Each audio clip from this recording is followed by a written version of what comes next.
now tuned in to the cold, hard truth. Cayman's #1 hard-hitting live podcast show, where we feature some straightforward conversations on political, social, and celebrity news and all things happening in the Cayman Islands and around the world. This show was created to give the people a voice and a means of being involved and informed without any filters. Sometimes it gets crazy, but we always keep it real.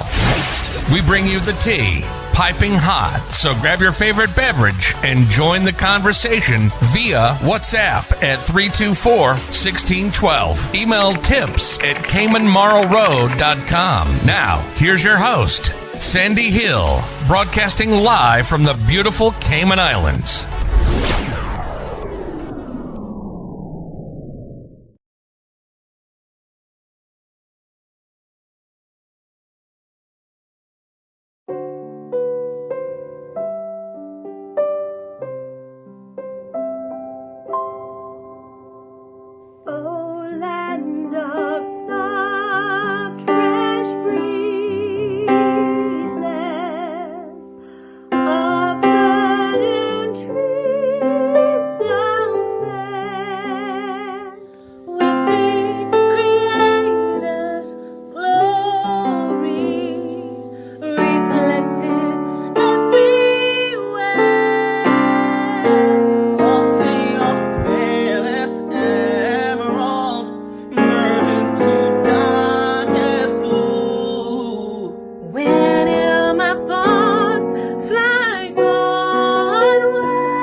The day from CMR. All right, let's check in with Sandy Hill, CMR. Let's find out what's happening today in the world of news. Good morning, Sandy. Oh, good morning, Blake and Aaron. How are you? I'm good. How are you? A little croaky still. I know, you sound a little croaky. You feeling any better? I called my friend yesterday, and he's like, "What happened to your voice? You sound like Brittany, like Whitney when she used to wake up in the morning." Whitney Houston, he's a singer. I think because you talk all day. The real singers, Whitney and Mariah Carey, they always say they sound like men when they wake up in the morning. Yeah. They have that croaky voice. That's what's going on right now. Stretched out their voice. Well, you know, if you would cut down on those 2 packs of cigarettes a day, you would. She's on to 3 now. It's stressful. I know. Imagine. You're talking a lot. I've never smoked a day in my life. you're talking a lot. Oh, you've never smoked a cigarette? No. Never. Wow. No. Not even as a kid and in high school. I think it's the most disgusting thing in the world, actually. Trying to be rebellious, get back at your parents. You didn't do any of that? That wasn't my thing. I always somehow understood the dangers of even one cigarette, to be honest. That's good. So I've never tried a cigarette. I don't like secondhand smoke. When people are smoking around me, I have to get up and move because it bothers me. I'm allergic to it. So no, Never. Good for Never you. a joint, never a cigarette, nothing. Wow. I know. Amazing. What about edibles? Yeah. Well, Sandy has claimed that she is a good baker. Yeah, right. So Oh my gosh, Aaron. I don't know what you're baking. You're killing me. So what's going on, folks? There's quite a bit. We have a group amongst us who is calling themselves the Expat Association of the Cayman Islands. Okay. And they contacted the governor about this new bill that's going to mandate vaccinations. And they have quite a bit to say. So we're going to be discussing that on the show this morning. The governor issued a statement after, I think, initially saying that he really had no comment to make. I think he felt it necessary to issue a statement, which he did. Is that why he kind of, yeah, that he supports the government's position. So what's the Expat Association saying? what do you think? It's like, where do we begin? Where do we begin, Blake? And why I'm an expat. I'm not a part of this association. Yeah, I'm not either. I didn't get invited. Yeah, probably most sensible. Who's in charge of this group? Wouldn't be a part of this association. Who's in charge? Sorry? Who's in charge of this group? Some guy named Steve. It's so clandestine that who knows. But we're going to break it down this morning. We're going to go into some details. The other big news is a lot of government. If Steve doesn't want to get vaccinated, he can leave the island. It is pretty simple, really. But yeah, it's real simple.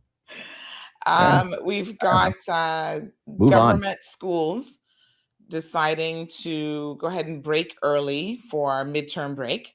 Wait, what? Early as in today. So literally they gave no notice. This went out late yesterday. Hold on. What? Yes. How do you they just sent out a press release? I want to say this was in the evening saying, oh yeah, we're going to be breaking for school for midterm break tomorrow for high schools. How does that give parents proper time to sort out? There's no camps? It totally doesn't. I mean, imagine if you have an employer who's not incredibly flexible. Exactly. So they're not going to break early and coming back early. They're extending the time, right? They're adding time. I'm guessing because there's all these COVID outbreaks and they just want to shut the schools. That means 3 weeks or whatever, 2 weeks with no kids in class. Maybe everybody will isolate. That's well, this is what they said. They basically said that, they basically have no teachers after this outbreak and isolation. And, this is one of the things that got me to thinking that maybe they need to have additional available teachers on standby. And so this bringing it forward was really probably not much of a choice, but it will give them the opportunity to kind of take a breather for a couple weeks. I think they're out until the 25th, I believe. So I'll then double check, but then what are they going to do about making up that time? Extend the school year? Well, that's one of the questions that a teacher actually sent through to me because she's like, it's mandated by law that students have to attend a certain amount of, obviously instruction time. Mm-hmm. So they haven't said yet how that's going to work, if they're going to take from like another break or they're going to extend the school year. There's no indication of what they're doing really. So that remains to be seen. And there's no at-home learning? Not during the midterm break. They're just saying. But that's a whole week of missing school. It's just they missed. Yeah, it's actually more than a week. It's like a couple weeks. Wow. Yeah. Actually, you're right. I mean, if you think about it, they missed so much school. And message and said they think they'll probably shorten the summer break.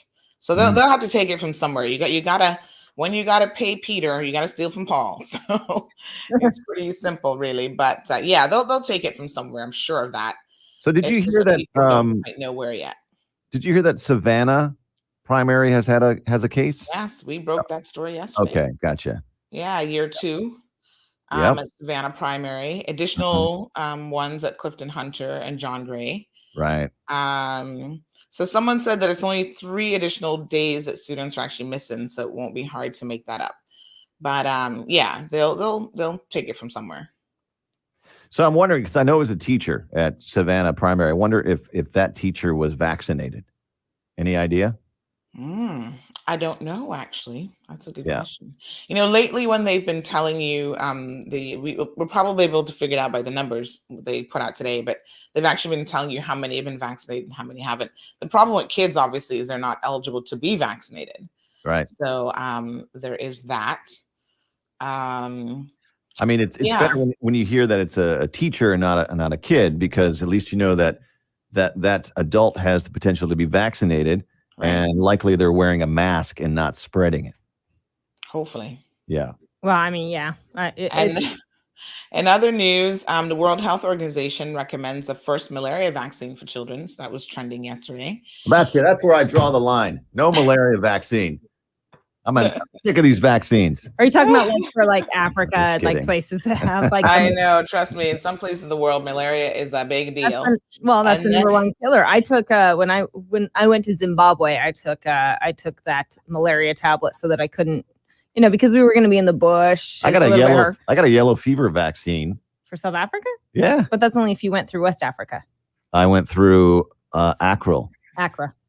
Yeah. Then you have to have a yellow fever if you go through West Africa down.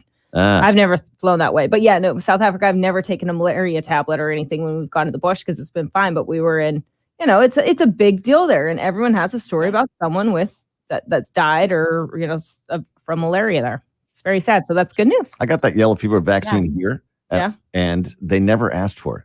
Asked for proof but of if it. they did, then you'd be stuck. Like, what do you want to do? Turn around on the plane and go back from Accra? No, but I thought it was going to be like, okay, in order to let you into the country, we're going to have to see your vaccinate. None of that happened. It's Africa. Yeah. Welcome to Africa. Yeah. Sometimes also opening their vaccine booster clinics. So there are dates available. So if you are one of the many people, there's a long list of people that they recommend it for: people with Down syndrome, organ transplant recipients, people with cancer who are undergoing active chemotherapy or radiation treatment, cancers of the blood, bone marrow, leukemia, like all sorts of stuff. That was for people over 50. Immunotherapy. That's why I was raising my hand. You're on the list of people that they want to definitely, women who are pregnant, kidney disease, they've got a long list of people. So basically, if you have any comorbidities, is what it sounds like, that are considered serious, you will want to get a booster shot. And what if there's any? Have you talked to anybody that's had a booster shot? Not yet. I feel like Miss Darlene, who listens to her show, well, she's in the UK. She is eligible for it there, and I think she was preparing to get hers. I'm not sure if she has yet. I wonder if I haven't spoken to anyone who's had it. I wonder if there's any side effects to that booster shot. I mean, it would be the same. It would be the same. Yeah, a little bit lethargic. Yeah. I think a couple of my family members already in the States got their booster, and obviously we never talked about it afterwards because it wasn't a big deal. They just are like, oh, cool, more protected. Yeah. Okay. Yes. Well, busy show. So a bit of breaking news that just came in. One of my CMR co-anchors here, Kevin, says that Pfizer officially asked the FDA for emergency use authorization for the COVID vaccine for kids 5 to 11. Oh yeah, I see that. I just got that on my phone as well. Cool. That's awesome. Yeah. Well, let me look at my phone. Okay. No one told me. Well, because you don't get breaking news alerts. You're not in the club. You know what? You better sign up for some breaking news alerts, girl. You know what? That's right. You know why I turned off the breaking news alerts? Because when Ethan was 3 months old and I woke up and I was breastfeeding in the middle of the night, trying not to be depressed about the election, and BuzzFeed sent it through a breaking news alert that Donald Trump was elected, and I went into a deep depression. Oh my gosh. So since then, I don't want any news reports. Well, breaking news. Having the baby didn't put you in depression. No, it was 4.5 Donald Trump got elected. I don't know if you know this or not, but Joe Biden was elected president. So you probably didn't get that news alert. So I don't. Oh, was he? You probably thought Trump was still president. The nightmare It's over. Yes. Aaron just doesn't know what's going on in the world. If it wasn't for CMR, it should be like, it's true. Land. You like my new coffee mug? Oh, nice. It's a cork. Where do you get that one from? That's like a army style. They call that camouflage. Very nice. It's by that company. They make very good insulated products. Actually, they do. Yeah. Yeah. That was a little gift, little present for my wife, just for nice. being a good husband. Wow, you must be a really good husband. Happens once a year. A present for no reason. Yeah, I know. Kind of crazy. The other day, I got to give you a joke about my husband. The other day, he was like working hard. A lot of days he goes without lunch and whatever. he doesn't eat. So he's like, oh yeah, I'm Because starving. you And don't we make like him a lunch. smoothie. And so I had a smoothie delivered, and he messaged me. He's like, are you trying to get Wife of the Year award? He's so funny. Yeah, makes the guy raise an eyebrow. What's going on? Yeah. What does she want? Yeah. Why is she being nice? Being too nice. What's going on? Anyway, Hey. catch Sandy right now on Facebook and YouTube. And how many Yes, people- 262 folks already tuned in. Let's get it. Let's get it. You guys have a good one. Hey, tomorrow is Old School Fridays. Already. Oh my gosh. It's I know. Friday. Sandy, you want to pick a year? How far back do you go? We could go to the 80s, or we can go as high as the early 2000s as well. So in 2020. Let's do 1996. Have you done 96 recently? Actually, I don't think we have done 96. No. It was pre-Hanson. 1996 tomorrow. 1996. Come with All a song. Get your hubby to get a song together. All right. Sounds good. We'll Sounds see you good. tomorrow. Sure, it's AC. All right, guys, have a good one. All right. See ya. All right, folks, we got a full show ahead of us today. Pardon the croaky voice. It is what it is. Like a frog is in there. I got my tea again this morning. I got a banana. That's breakfast and some water. This morning's tea selection is a passion. What is it called? A little tea bag fell in. So I don't want to stick my hand in there, but I'll tell you, it's some kind of Energizer Bunny passion tea or something. Delicious. Evelyn, good morning. Jonathan from St. Martin, how are you? Thank you so much for joining us. The beautiful Miss Alice. Alice, do you still have your hair green? I noticed in your profile picture you had it dyed green. Miss Evelyn says, hope you had a wonderful night. I should have every single night. I'm like, I should go to bed early. Wishful thinking, it just never seems to happen. I was in bed though by almost 1 o'clock. So some nights it's later than that. But yeah, I really need I need to enforce a bedtime for myself like I do for my daughter. So we're getting her down by 8:30, which for a 5-year-old, I understand is probably still an hour too late, but that's the best we can do with her. Before that, she's just like not going to sleep. And then if you make her go to bed too early, she's up at 3 o'clock in the morning and she's like, I'm ready to go. And I'm like, go where? Go back to sleep. So 8:30 seems to be working fairly well. In a couple months, we're going to see if we can adjust it to 8 o'clock. So you kind of keep moving the needle a little bit. Buenos dias to Elizabeth Moya. Omeria is here. Good morning. Good morning. Louis joining us from Detroit. Marshall from North Carolina. Miss Sue. Carol says that group does not represent me. We're going to talk about it, Carol, because I'm trying to figure out who the heck they represent, really. This expat group. They're trying to get under people's skin, I think, with this whole Expat Association of the Cayman Islands. Anne-Marie, Charlene, Odette, Diamond Princess Sapphire, Wee Charlene says Steve is another Karen. Yes, honey child. If you know who Karen is, you know who Karen is. Ms. Sue says it doesn't give the parents any time to organize. So why just government schools, not private schools? Well, the private schools, they do their own thing. Government doesn't tell private schools what to do. Up to a certain point, I should say. So, and I don't think that the private schools have had quite the outbreak that the government schools have had. So there is that detail as well. Mr. Hero Blair says, thanks for being the most informative news outlet in the island. You sound a lot better today. Yes, I think I'm getting a little bit better. I actually took a, what's it called? I took a allergy tablet last night because I feel like what I've really got left is just like the congestion, but it's like coughing congestion, not in my sinuses. And sorry, I've always found in the past that a Benadryl will actually help suppress that quite a bit.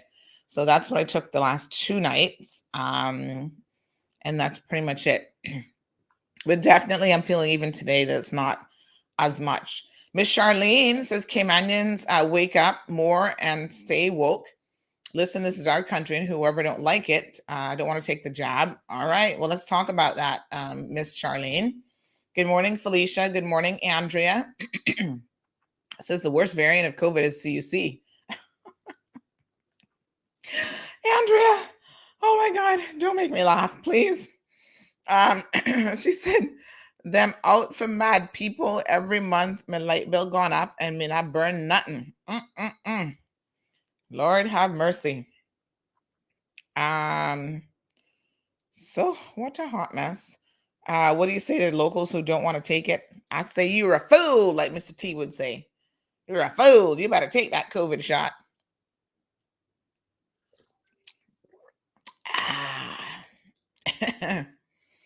Woo, what a heat. Miss Sue. Hey, Jake, what's up? Woo, Jake says I'm here for a good time, not a long time.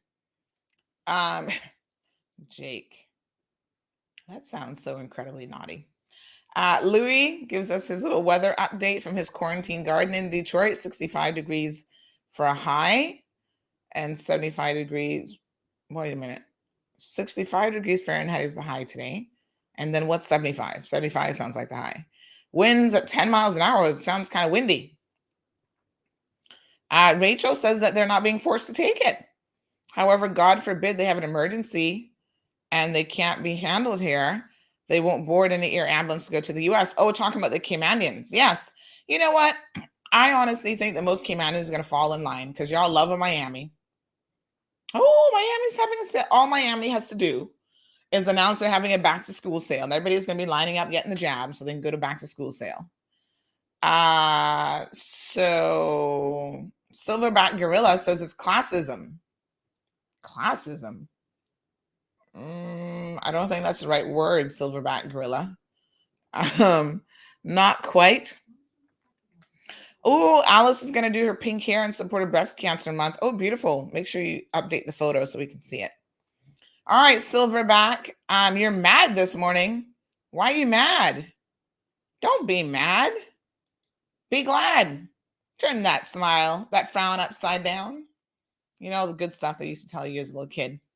Let's get it, folks. Let's get into it. Miss Charlene, don't dare invade mine and my self space. They can guarantee I'll be dealing with it if necessary because them of all sickens my spirit and soul. They were raised with vaccines, and then most of them are resetting positive behavior. Yes, buenos dias, Emma. She says, buenos dias, mi familia CMR. Buenos dias, my CMR family. Que tengan un día seguro y bendecido para todos. So, I hope you have a good day, like a secure day, and, you know, with God's blessings for everybody. Rough translation. Tracy says, funny that nobody has the flu anymore. I don't know why people keep saying that. Of course people have the flu. People have the flu. People do have the flu. It's just that nobody's talking about it. Nobody cares if you have the flu because at the end of the day, you know, the flu is not likely to kill you, but COVID is. So we got a comment here that says, thank God for online shopping. Well, I'm thanking God for online shopping because although I'm vaccinated, I have no intentions of going anywhere anytime soon. However, if something were to happen to me and I needed to be air ambulance off, I know that I'm ready because I'm vaccinated. So the U.S. is not going to be turning me back. They're not going to be saying, nope, keep her. Send her to Jamaica where no vaccinations are required to enter yet. Okay. Let's talk about this Expat Association. So I was thinking about it.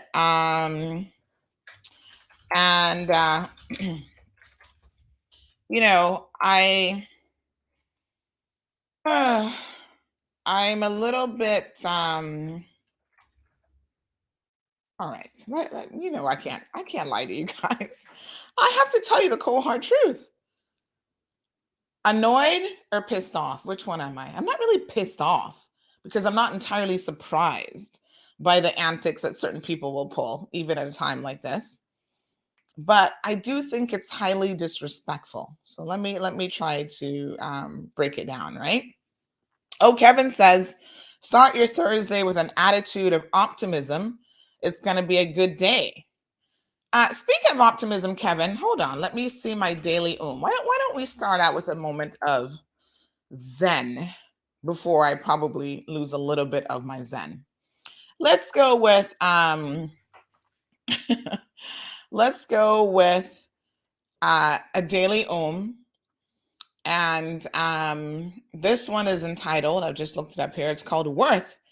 And it says your worth is not a product of your intelligence, your talent, your tools, or how much you've accomplished.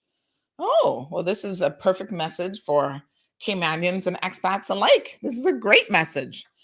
Though much of you and what we are changes as we journey through life, our inherent worth remains constant. While the term self-worth is often used interchangeably with self-esteem, the two qualities are inherently different. Self-esteem is the measure of how you feel about yourself at a given moment in time.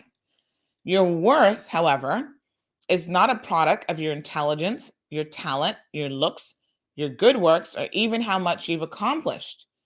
Rather, it is an immeasurable and unchanging manifestation of your eternal and infinite oneness with the universe.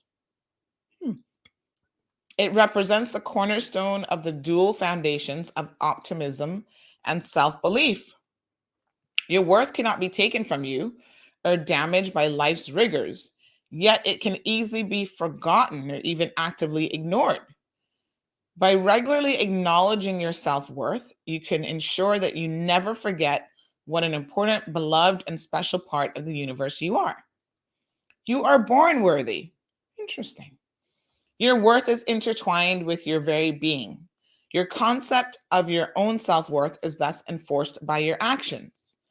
Every time you endeavor to appreciate yourself, treat yourself kindly, define your personal boundaries, be proactive in seeing that your needs are met, and broaden your horizons, you express your recognition of your innate value. During those periods when you have lost sight of your worth, you will likely feel mirrored in depression, insecurity, and a lack of confidence. You'll pursue a counterfeit worth based on judgment rather than the beauty that resides within. When you feel worthy, however, you will accept yourself without hesitation. It is your worth as an individual who's simultaneously interconnected with all living beings that allows you to be happy, confident, and motivated. Because your conception of your worth is not based on the fulfillment of expectations, you'll see your mistakes and failures as just another part of life's journey. Human beings are very much like drops of water in an endless ocean. Our worth comes from our role as distinct individuals, as well as our role as an integral part of something larger than ourselves. Simply awakening to this concept can help you rediscover the copious and awe-inspiring worth within each and every one of us. Interesting. Nice positive message. I like it. There was something in here that I thought about that made me think about this whole expat thing as well, which is obviously on the forefront of my mind.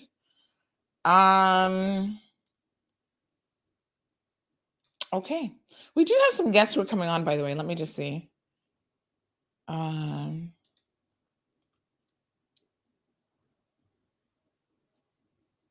Okay. All right. So let me just see. Let me find out what time our guest is coming, because what I might do is have her come on now, just a few minutes early, because I feel like once I get into this other conversation, we probably will be spending woo. Okay, so she's not ready. She's still getting ready. All right, so 5 minutes. All right, let's just start the conversation. Y'all know it's hard not to start the conversation. Let's just start the conversation. Jared says expats are replaceable. Everybody's replaceable. But okay, let me just back it up a little bit and put in context from where I'm coming from. I have been an expat in somebody else's country. As many of you know, I lived in America for 15 years. I pretty much grew up in the States. I left here when I just turned 9, and I didn't return until I was in my 20s. I completed my first degree.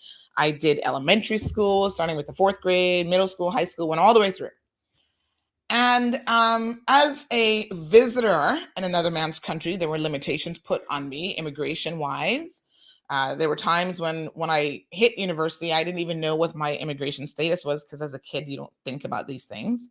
I didn't know what my aunt had to go through, in fact, to even get me into the US. The fact that she had to provide like bank account statements to their immigration services there. She had to prove to immigration that she had the means to have me in her household and to take care of me, and I would not become a burden on the state or anybody else for that matter.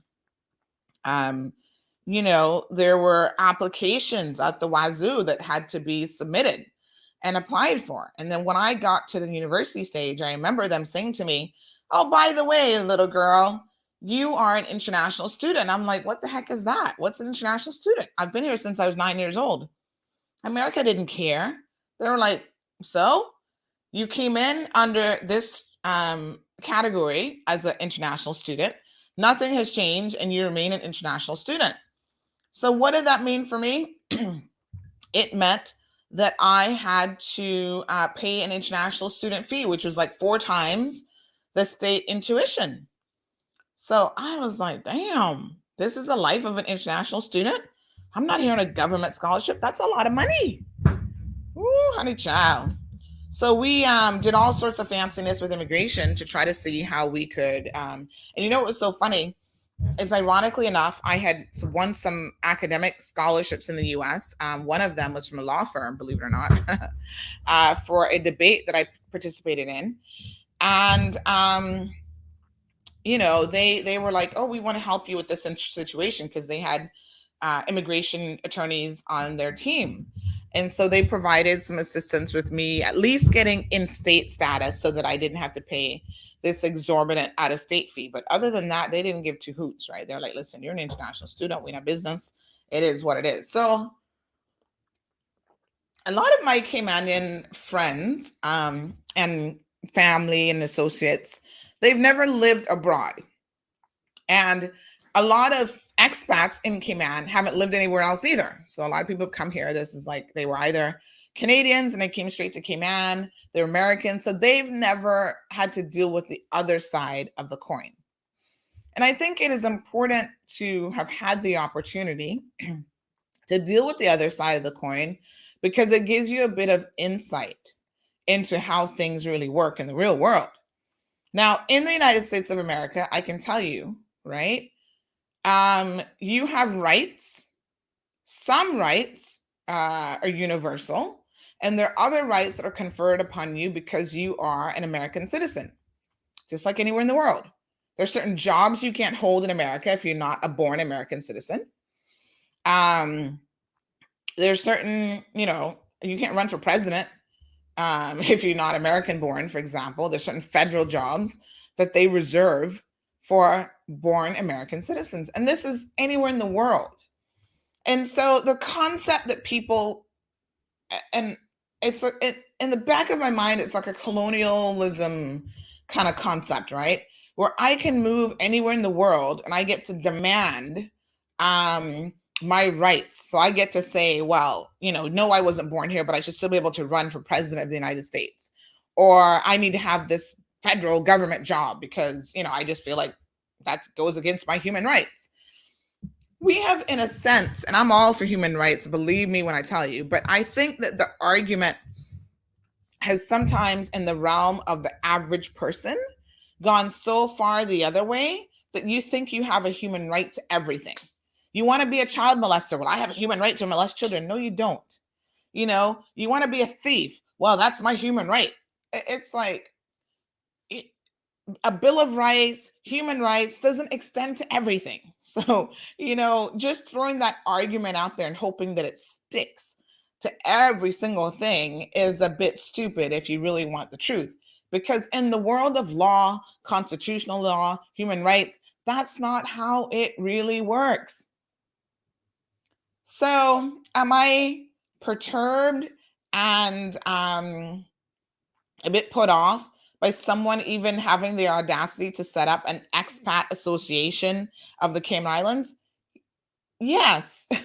Why would you even need to do that? You see, this is where now I think as Caymanians, we have given away the entire plot. We've said, here's the mansion, the beach, the less desirable areas. Here's the key to the entire island, and you guys can just do and say whatever you want. Because there's no way that people could come here and feel this comfortable, although I'm going to address that in a bit about their level of comfortableness. But they still have a sense of, oh, we can come here and make certain demands on the people of the Cayman Islands, and what y'all going to do about it? That's the attitude that I'm getting from these individuals. And when you read what they say, right, it's so incredibly interesting. We will dissect their one-page website to see what their position is and what mantra they're operating under. But I also know that no one can come into your house. Talking about worth. Their daily of the day was talking about your worth, right? If we as a people understood, truly understood our worth, there is nobody that could come here and talk any kind of shenanigans to us and tell us any BS, and that would be acceptable. No, that's not how it works. Right? So when you know your self-worth and you appreciate that you are actually worthy, right? Other people appreciate that as well. What am I talking about? Trust me. When people know that you have infighting, that you have a racial divide in your own country, you have an economic divide, you have a us versus them, you have a Caymanian versus an expat divide, they will come in, certain people, and I always think this is the minority of people, but that's all you need to really,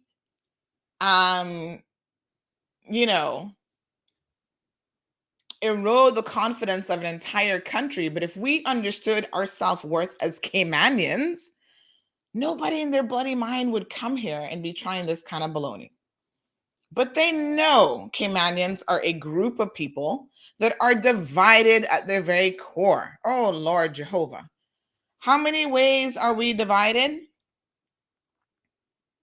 We are divided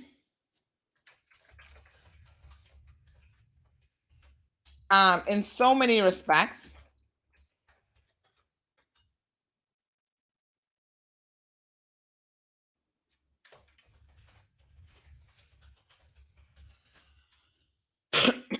Sorry. That's strange.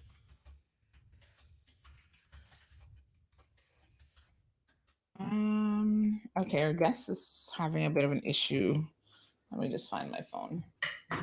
I'm not really sure. Kevin, can you tell me when you click on the invite link what normally happens? This guest seems to be having an issue.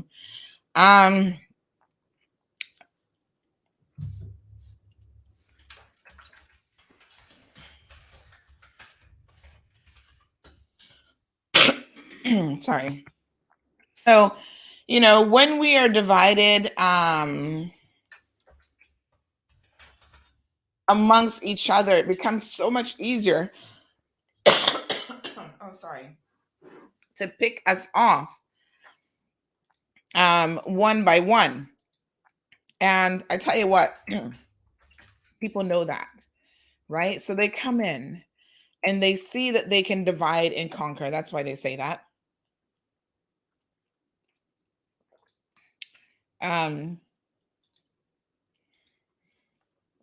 And it makes them so incredibly comfortable doing what they do. But like I said, if we had the ability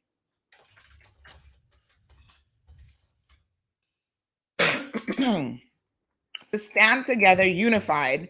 There is no way that anybody else could come and try to undermine us as a country. So that's the first thing that I want to say about this whole situation. Because really, in my mind, once we understand that this is our fault, it's our fault that somebody else could be so comfortable coming here. And for the sole purposes of fighting this vaccine mandate, they have set up, because this page was set up September 23rd, they have set up this Expat Association of the Cayman Islands. It's so funny. You never needed an Expat Association of the Cayman Islands before that date. I'm just saying. You know, expats have obviously been coming here from day one. Some people argue that, you know, without expats, you know, where would Cayman be? There's all sorts of arguments. I don't even want to get into all of that. But what I want to say is this. Cayman has, in my mind, been an extremely welcoming and friendly community, perhaps a little bit too much so. And this is why someone can feel comfortable trying to exert that they have more rights than other people in a sense. And our ability to embrace people, you know what the old Caymanian people would say? Don't take my niceness for me being a fool. Don't take my kindness for me being foolhardy or for me being a fool. And this is what happens because we treat people better than ourselves a lot of times. You know, people come in, we put them on a pedestal. Oh my God, you're so wonderful. You've got so many skills, this, that, and the next thing. And, you know, they're like, whoa, I'm a god here. I'm a demagogue. It's like, what the heck is this? And no, you're not. You're human just like everybody else. I have seen in my observations, I'll tell you how interesting Cayman is. When I first moved back, and again, because I've had that experience of having lived abroad for many, many years as a visitor, as an expat in somebody else's country, come back to the Cayman Islands. When I first came back, I would hear Caymanians, you know, I was working in a law firm and I would hear Caymanians complaining, oh, we're being treated less than this, whatever. And initially I thought, is this in their heads or is this actually happening? And so I took a minute to make some observations of my own. It didn't take me long to figure out that there is a great divide. There is a great divide amongst the expat population and a lot of the Caymanian population. And a lot of expats don't see the divide. So when they come here, you know, it's human nature to seek out people like you, just like Caymanians. When y'all go to Miami, Canada, halfway around the world, the first thing you do is try to find a Caymanian if you can find them. If you can't find a Caymanian, then you try to find the next adjacent thing. So you seek out Yardies, Bahamians, you know, you look for Caribbean people. And there's nothing wrong with that inherently because that's a little bit of human nature. But it is important that when you go to another man's country, that you understand the necessity to integrate into that country. You don't remain separate and apart. And unfortunately, this is what has largely happened here in the Cayman Islands. So we have had a separate and apart mentality for a very long time. And the expats, I think when they come here, they immediately get a sense of how it works. Right? And, you know, they start to set up these mommy groups and play dates and all this other stuff that it's us and then the Caymanians and local people and maybe even Caribbean people are kind of in a different corner. Like I said, we're partly responsible for that. And I'll tell you how we can take responsibility for it. So sometimes I will have, you know, my daughter goes to a private school. She's only 5 years old, so she's in daycare still. Not daycare, it is a school. And I'll have expats parents, you know, let's do a play date. Now, I know a lot of Caymanians like, no. I don't want to have a play date with them. My child is going to hang out with their cousins, their Caymanian family, and that's it. So I think that there are people who do come here and want to integrate and they want to learn more about, you know, the Caymanian way of life. They're asking questions, and sometimes we're not as open to that experience as perhaps we should be. Because there've even been times when I myself was like, And then I say, well, you know, this is good experience for my daughter. She actually likes this other child. She needs to live in a multicultural world, and even Cayman with over 130 something nationalities, is multicultural as well. So exposing yourself to other cultures is very, very important. You know, it was one of the biggest things for me about university life. Having been extremely sheltered growing up with an aunt that was like super protective, super strict, and a hypochondriac on top of all of that, my exposure level was very limited until I got to university. And then I was like, wow, met a friend from Malaysia, would go to her dorm room, her apartment, sit down and eat her Malaysian food, ask her about her food and her culture. And I was always a curious person. Why are you eating with your hand? We eat with forks in America. And she would explain why, and why she's eating with her left hand and not her right hand, and all these sorts of things. I'm like, okay. My first boyfriend was Sri Lankan, and that taught me a whole lot about his culture and about the import of immigrants into the US and how important that was to making the United States, well, you know, the US has gone back 30 years now, but back then, much more of a microcosm of people from all over the world. So, it is what it is. I find that when people come here, however, they don't necessarily have that experience or necessity where they feel like they have to integrate. Someone just said, it's like we must behave as house guests. He says, where do they get off calling themselves representative expatriates? I'm an expat that's been here long enough to call it donkey years, and they don't speak for me, nor did I ask them. We must behave as house guests, thankfully participating within the culture that has allowed us to be here. And I believe, thank you for that comment, that the vast majority of expats in this country feel that way. They understand the concept of being a house guest and being a good house guest at that. So when someone goes out of their way to set up this expat page, Expat Association of the Cayman Islands, to me, this is a little bit, you know, they're playing politics. They're meddling in something that if they had any real sense, they probably should just leave alone. However, I see you, Sherry Ann. Give me a few minutes. I see you logging in with Kenneth Bryan's name. So we'll we can't hear you yet. Give me one quick second. So, you know, I'm going to continue this conversation. I do want to bring Sherry Ann on for a little bit because Sherry Ann is doing a lot to help our brothers and sisters in Honduras and Banaca. And so we want to give her some time. But I see tons of comments coming in. I want to talk about this concept of Steve. You know, I don't know who Steve is, but we want to talk about him after we speak to Sherry Ann. So Sherry Ann, are you ready? How are you this morning? Good morning. Good morning. How are you? I am great. I am wonderful. I am wonderful and blessed. We are blessed in this little island, I must tell you. Yes. Thank you so much for joining the program today.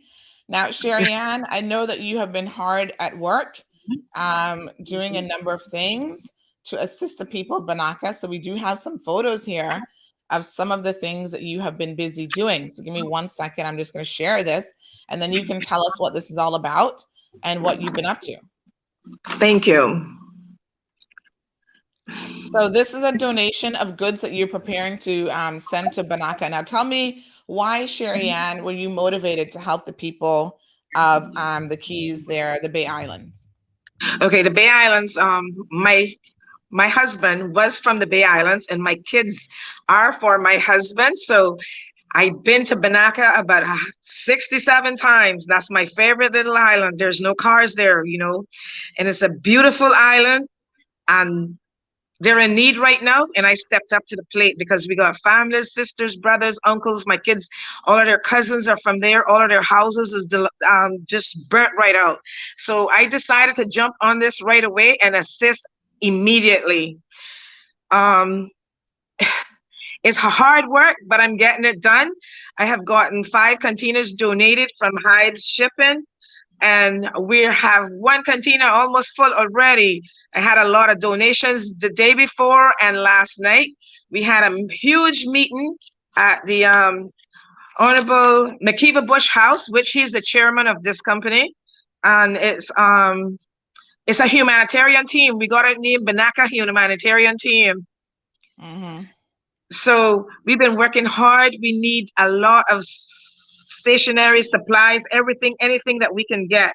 I just want to tell you the people that's on board so far and the persons that have donated. Those items came from Hurley's Supermarket, from Randy Marin. He sent a large truck yesterday. I have a large truck coming in this morning from Reliable, Miss Sharon. We have a lot of clothes and shoes donated already. I have more than half of a container donated. I have sofas. I'm going to be needing sheets, Pampers, everything. I'm going to give you the locations at the end where you can deliver the rest of the items. But they're in dire need. They're in dire need. There's a lot of people that lost their homes, you know. And anyone that's listening to this that can step up to the plate and assist immediately, I'm going to give the locations of all the locations. We have every district a location drop off. Right. So basically, Sherry Ann, you know, you are, through your husband, connected to the islands, the Bay Islands, and you have maintained that connection, although your husband unfortunately has passed away. You have maintained those connections to family there. And I know that you know, visit there, you make sure that your kids know where they've come from. And so you felt moved to help the people of Banaka after the fire on Saturday. Now, the fire was very devastating. Do you know of anyone personally that has lost their home in that fire? Yeah, all the Linwoods in there has lost their homes down there. It's over 200 people that lose their homes, and they're all family that come from that key right there. We got Pastor Cleve Borden of Church of God, the Gospel of Guanaja.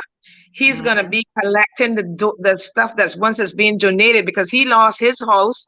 His sister lost her home over there, and all of the family, they're all family to my children, which that's my children's uncle, and you know, their cousins, they're everyone, you know, they all lost their homes on that side. It's really devastating, and I really felt that really it took my heart, because I know what the island is. The people are beautiful, and it's just something that's really devastating. And Guanaja is in my heart. It's to my heart dearly. Yes. Wow. So, Sherry Ann, we have a little video clip here that we're going to play of one of the containers being loaded up. So this is, even the dog is in on it. Is here, and she's so ready. That's to a lot of be landed. supplies. This is mostly food supplies at this point. So it's mostly food supplies that you're sending off at this point, Sherry Ann? At this point, I got mostly food supplies, drinks, sanitizers, toiletry, toilet paper. I'm going to tell you exactly what it is, straight out. I got toilet paper, I got sanitizers, wipes from the Hurley's. They got water, and they got juices. Right now, I'm waiting on Reliable to deliver. She's going to deliver plates, forks, spoons, sanitizers again, which is needed muchly, gloves, and cleaning items. So we spoke to Foster's, and they're putting a truck together for us, and it's going to be delivered also. We spoke to Cost You Less. The Honorable Minister Turner is donating also. I think she's going to be donating sheets and women hygiene items, which is needed badly over there. Watler Metal Products, which is Bob Watler, he'll be donating. I spoke to Flowers Water Company. They're going to be donating 2 crates of water today. I also spoke to Frankie Flowers at the Block Factory, and they're going to be donating the women's feminine hygiene necessities, some of it. And I would like to tell you, I want to tell you what we really need. So this is what I want to get down to the deep source.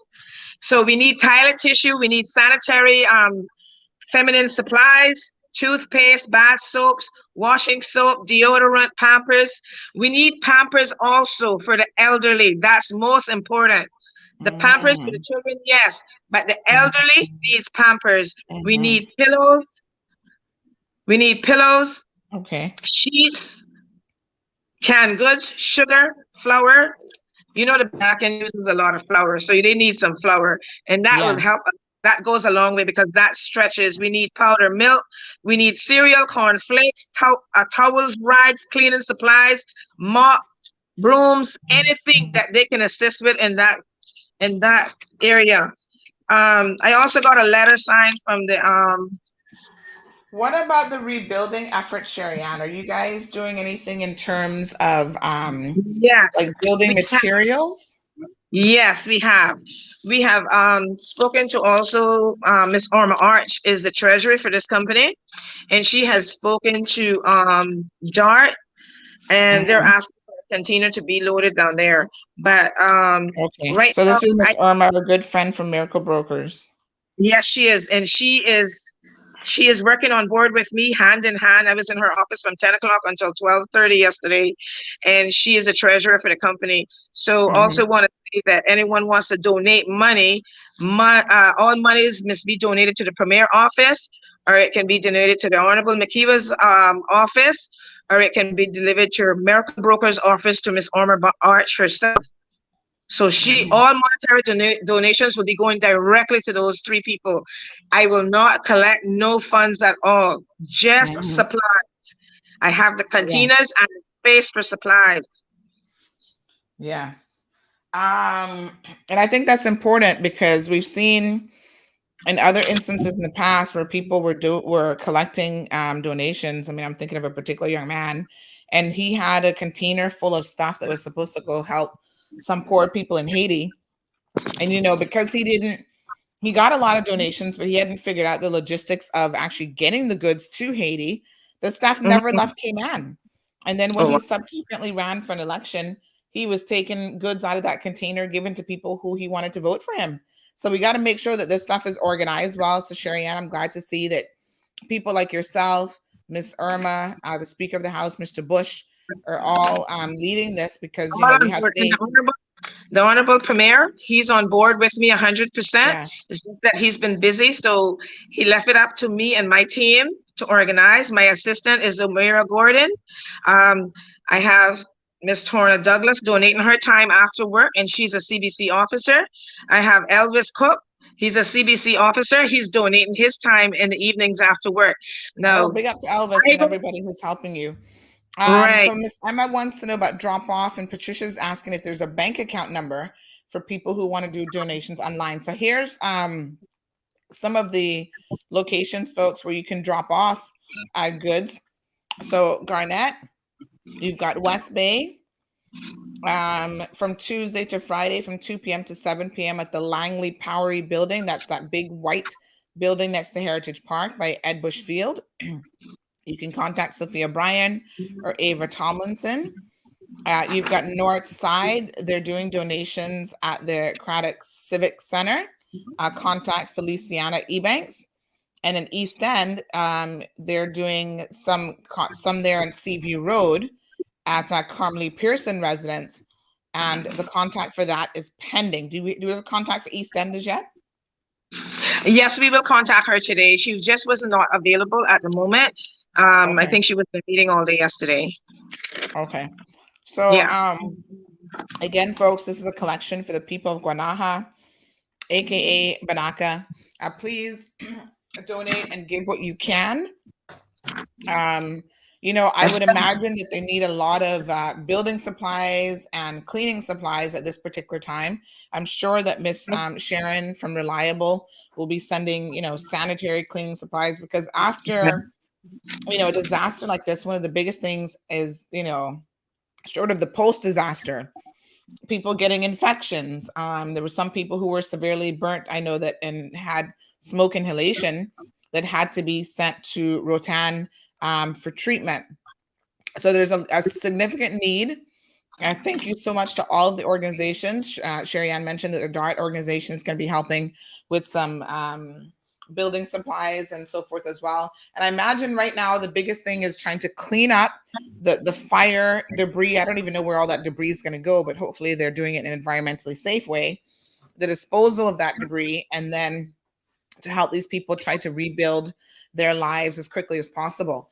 So Sherry Ann shared with us, folks, that there's a real urgency for feminine products, toiletries, diapers for babies, and adult diapers for some of the elderly people who rely on those as well. Pillows, sheets. Pillows and sheets. Okay. Yeah, they have nowhere to live. And I would like also to thank Hide Shipping. They donated the containers. Very good. And yeah. So how and many containers do you have so far? I have 5 containers. Okay. 5 containers. And you're hoping when is the hope that the stuff will leave Cayman But and we're trying to arrive? get it all together as soon as possible to get it to leave out of here next week, Monday. So we're really working diligently. Even on Sunday, we're going to be working this Sunday and this Saturday. So we're going to be collecting items all day Saturday and all day Sunday. But the only point is we're going to start from Saturday from 12 in the afternoon until 6. I mean, if people and someone else shared that the immediate recovery needs are cleaning materials, rakes and brooms, shovels, pitchforks, safety equipment for the cleanup crew, so helmets, work boots, and gloves. And then they have immediate victim needs, mattresses, pillows, linens, powdered milk, Pampers, feminine hygiene products, adult diapers. And in terms of long-term recovery, construction material to help rebuild the community. So that came from the governor of the Bay Islands. Someone just sent us that list. Yeah, I just have that. There is this Banaka relief, folks. Please, please, please, if you can help in any way, dig deep. I'm going to go through a few things today. I don't want to send anything, obviously, that isn't needed, but there's going to be a dedicated cargo flight also out of the Premier's office headed to Guanaja on October the 12th. Is that this weekend? I feel like that's this weekend. That's this weekend. That's on Tuesday, actually. So that's going to be going there. More information is going to be coming in terms of that effort in the next couple of days. So Sherry Ann, thank you so much. And someone saw that you were drinking out of your CMR mug, girl. Hold up that mug proud and loud. I just want to say a couple of messages before I leave, though. Here's my mug. Here's my coffee for the morning. I just want to jump this right in for you quickly. We also need generators and tarpaulin. Tarpaulin is very, very, very important. Even if they have beds and stuff, like, they can use a tarpaulin and keep from getting wet and keep their items from getting wet. And where are the people sleeping that lost everything? Where are they going to be sleeping? Well, some of them is on the airport, and the church is housing some of them. So the churches made it through the fire, which God is good. He knows well. God is good. Donations, I would like to tell you my location before I leave. My location is in Prospect, Marina Drive, first left turn, Bonneview. The containers is here. I don't hold the keys for the containers. The containers is locked at 9 a.m. in the night by Mr. Elvis Cook, the CBC officer, and he takes the keys home with him every night, and he double checks that. Are you at that location now, Sherry Ann? You're at where the containers are? Can you go outside with your phone and just flip the camera and show us a little bit of a live view of what we're going on? So Sherry Ann just shared that the containers are locked every night at 9 p.m. By Elvis to ensure that no one is double dipping or going into these containers. These are the measures when you're working with NPOs and you're setting up stuff like this. Unfortunately, you've got to have these security measures in place, because you guys would not understand how some people take advantage of other people even during a time of disaster. So just hit that little button that says camera and mic, I think, in your end, and then you should be able to tell it to use your back camera and just flip the camera around. Use which camera? I think it's the back one that you tell it to use, back facing camera. So Patricia says, well done, Sherry Ann. I think she dropped out. She'll join back in. Jeanette says, amen. Blessed day. Miss Sue says, well done for all of those people who are assisting. Sasha Barry says, awesome job. Is the regiment also involved? That's a good question, actually. I don't know, but I can certainly find out. Let me see if I can ask. Banaka relief. Banaka relief. I'll find out. I'll ask if the regiment is assisting. I would hope so. Go ahead and flip the camera around, Sherry Ann. Just go into your little settings there. Jonathan asking about a flight to Canada. Jonathan, wrong topic for this exact moment. Charlene says, thanks to all donors and volunteers. Alice says prospect drop off. So she's just told you that she's there in Bonneview. Okay, there we go. So now we can have a look at there we are. So this is one of the containers that's being filled, and the other containers is in the other property in the back of a property that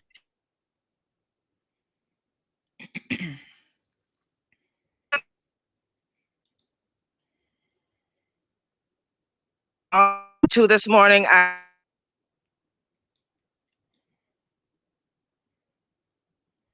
We've lost you just a little bit there.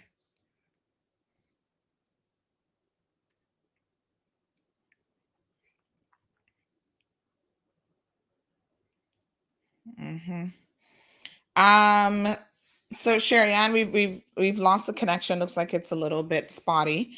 But Ms. Sue says, so can we drop off to Savannah MP office? Well, the drop-off locations, again, let me just remind you of where they are. I think they're trying to, do a concerted drop-off effort.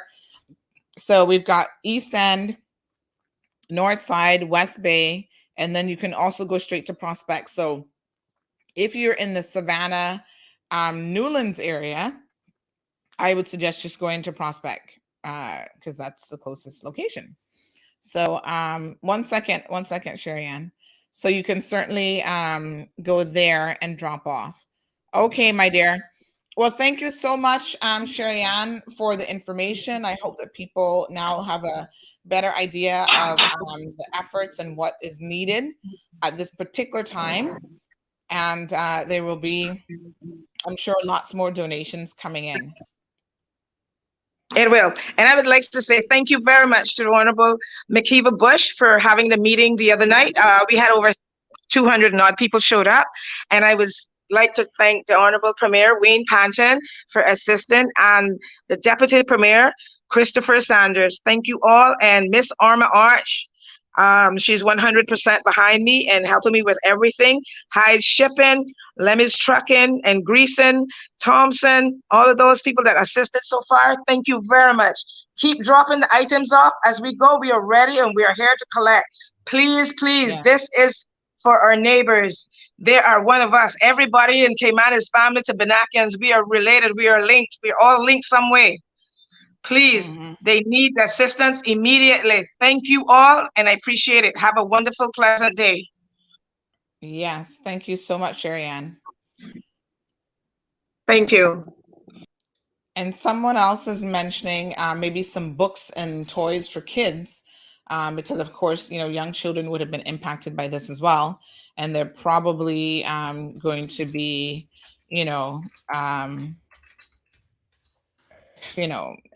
impacted by this for life. I don't think that this is something that people ever forget. So again, folks, please dig deep and see how you can assist the people of Banaka to try to rebuild and recover from what was a devastating fire on last week, Saturday, that claimed over 125 homes. Over 200 people have been basically left homeless because of this, and they have lost everything. I mean, you guys saw the video and the photos that we shared on Saturday and the aftermath, and on Monday's program as well. Everything is gone. A lot of these structures are wooden structures with the zinc roofs, and unfortunately, fire claimed everything. Thank God the fire did not claim any loss of life. So we definitely have that to be thankful for, as we move forward into recovery mode. So Al says this is how humanity should work, support each other in the time of need. Good morning, Michelle, joining us from New York City. Thank you so much. And of course, Sasha reminds us that maybe some PPE equipment would also be good to send. Yes, I don't know what the COVID situation is. Masks and sanitizers. I'm sure Sharon from Reliable would have a lot of those things as well. because she has got tons of that in supply. Which, by the way, listen, we're going to get back into this conversation now about the so-called Expat Association of the Cayman Islands. But Caymanians have always been a group of people that have really, really had a big heart, and they help out a lot. And I always tell people, listen, there's a saying that you scratch my back, I'll, scratch yours too. And that's how it works in the real world. Other people want to use the fancy term of networking, call it whatever you want. But I believe in supporting businesses who step up to the plate in times of need like this. The Foster's Group, for example, Woody Foster and his entire family have always assisted people. A lot of times they do so quietly. I mean, I can literally message Woody at any point in time and say, hey, Woody, I have this situation of need in the community. Can you help? And he's always willing to help. That's just the type of person he is. And by extension, a lot of his family members.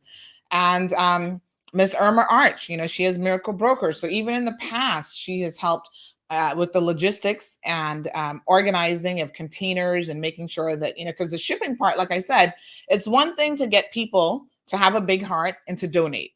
That's, in many respects, probably the easiest step, is to get the initial donations in. But there's so much more involved in actually getting those goods to the people who need it the most, the people who are truly in need. And that's the logistics end of that. And, it requires a lot. And so you've got to organize, how is this container going to move from Cayman to there? And, you've got to be dealing with foreign shipping companies, and you need people who are experts in that area. You can't just have a Johnny come lately, jump up and be like, oh, give me a container and I'll get it to Haiti. As we've seen in the past, that container never made it to Haiti.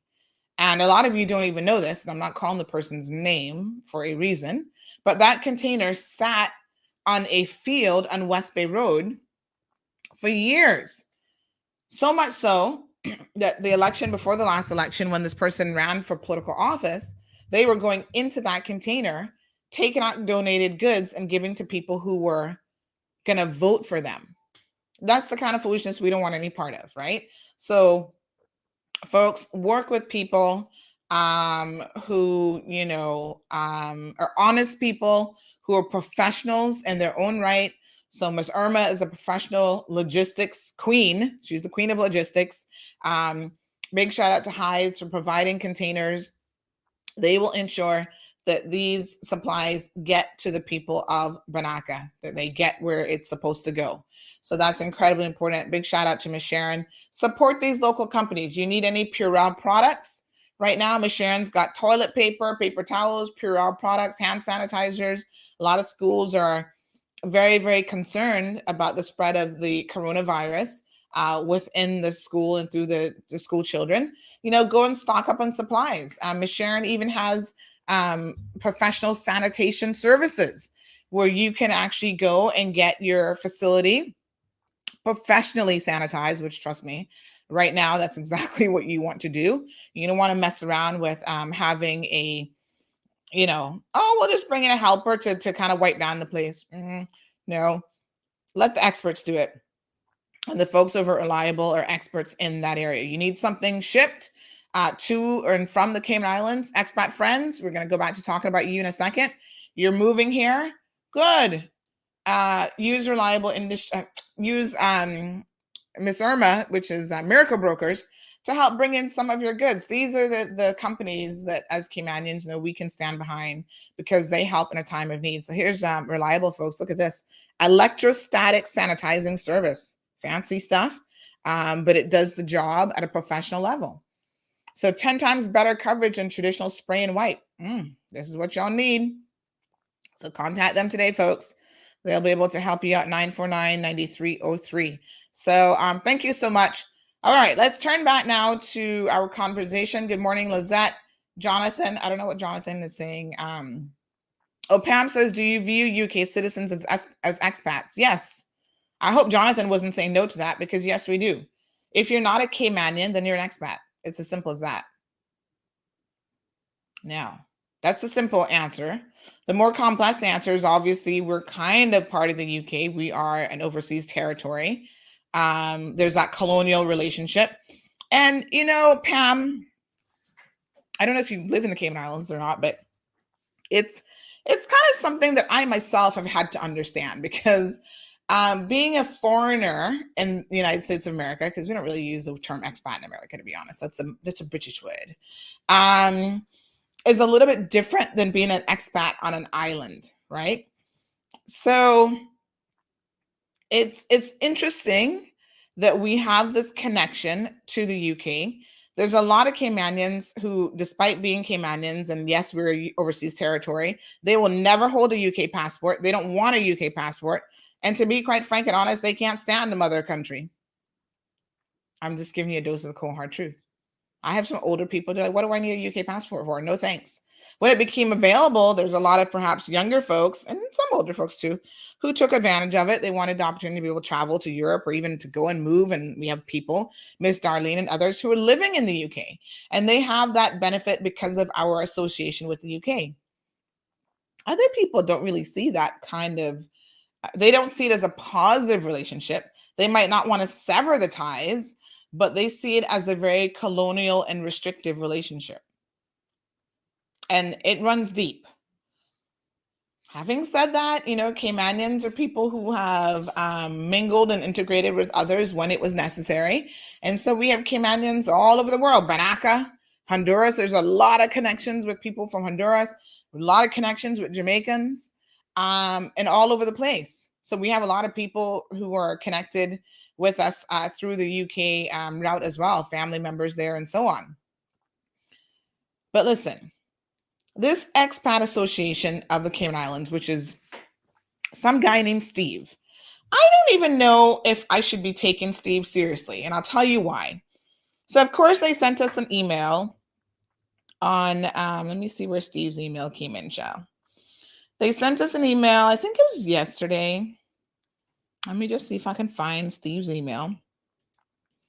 And this was the first time that I'd heard of this association. So yes, here we go. Let me just see if I can pull out this email and show you guys the email that was sent. All right. So give me 1 second now. So again, I don't know who Steve is. And part of me, when I first read it, was like, is Steve a joke? Is he for real? So I don't know. You guys probably can't even see this. This is pretty, it's hard to see. But anyway, this is Steve's email. And he sent it to the governor's office, Cayman Compass, Caymanian Times, and CMR. I guess we should feel special that we were included in this email. And he says, Your Excellency, I write this morning on behalf of the Expat Association of the Cayman Islands.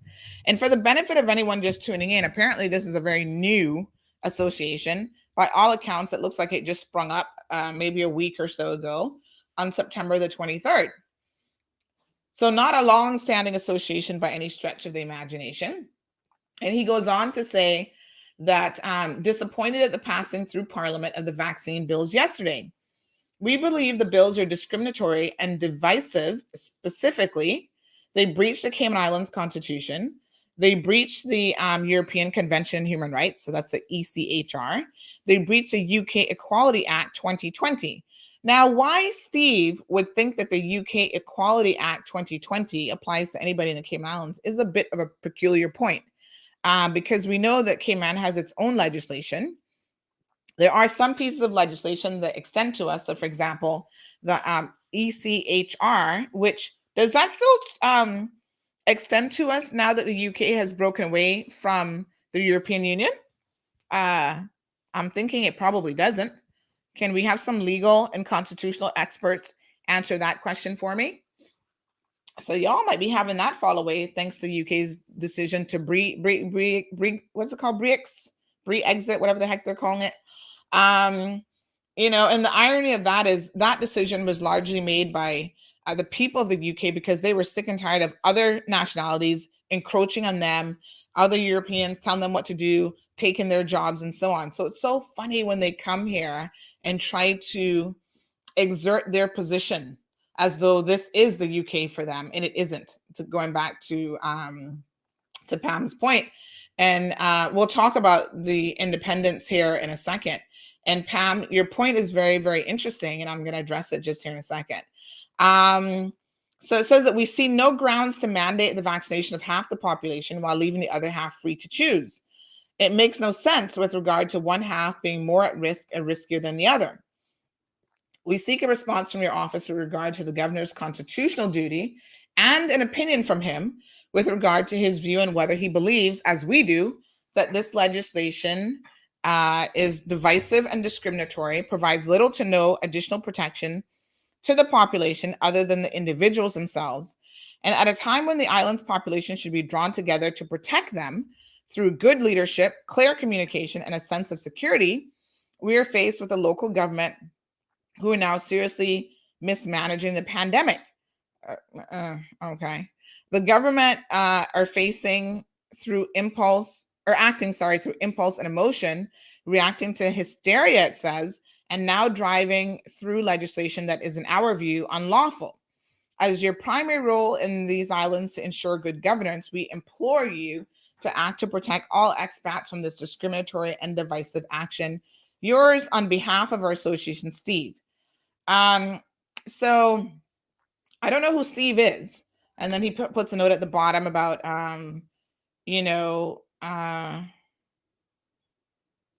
please hold the line and publishing the communication, blah, blah, blah. All right. I don't know who Steve is. I almost feel like Steve is a made up persona. That's probably not, I don't know who Steve is. But this concept that people can come here and live in a bit of a bubble and have no real concept of, when they talk about inclusiveness, they themselves don't come here with a desire to be inclusive. So I think that Steve misses the point. So first of all, the governor has responded to Steve, in case you missed that article. And the governor has said that he's in full support of mandating the vaccines, even for just expatriate workers. He does not, in his opinion, see it as divisive or discriminatory. He sees it as a necessity at a time when the entire world is dealing with what is considered a public health emergency, COVID. And so as a result of that, he said this is one, in his words, pushing vaccination rates even higher is an important tool in our armory, not to put undue pressure on the health services, which we cannot support, or, we can't handle that burden here in this country. He also said that the Honorable Attorney General has passed the bills. He obviously would have been consulted in terms of them being constitutional and in line with the Bill of Rights. And he has assured both the governor and the government that they are reasonable, rational, and proportionate. Now, does that mean, folks, that they will not be challenged? Of course, it doesn't mean that they will not be challenged. You can challenge anything in a court of law. That's what people do. That's what lawyers get paid for. You listen, a horse walking down the street, trotting on one foot, and you can get a lawyer to say there's a constitutional issue with that horse not trotting on all fours. Lawyers get paid to argue every point, every angle. That's why they make the big bucks. And yes, they can get super, super creative and digging up laws and making legal arguments. So will this be challenged by Steve and the Expat Association of the Cayman Islands? I don't know, probably.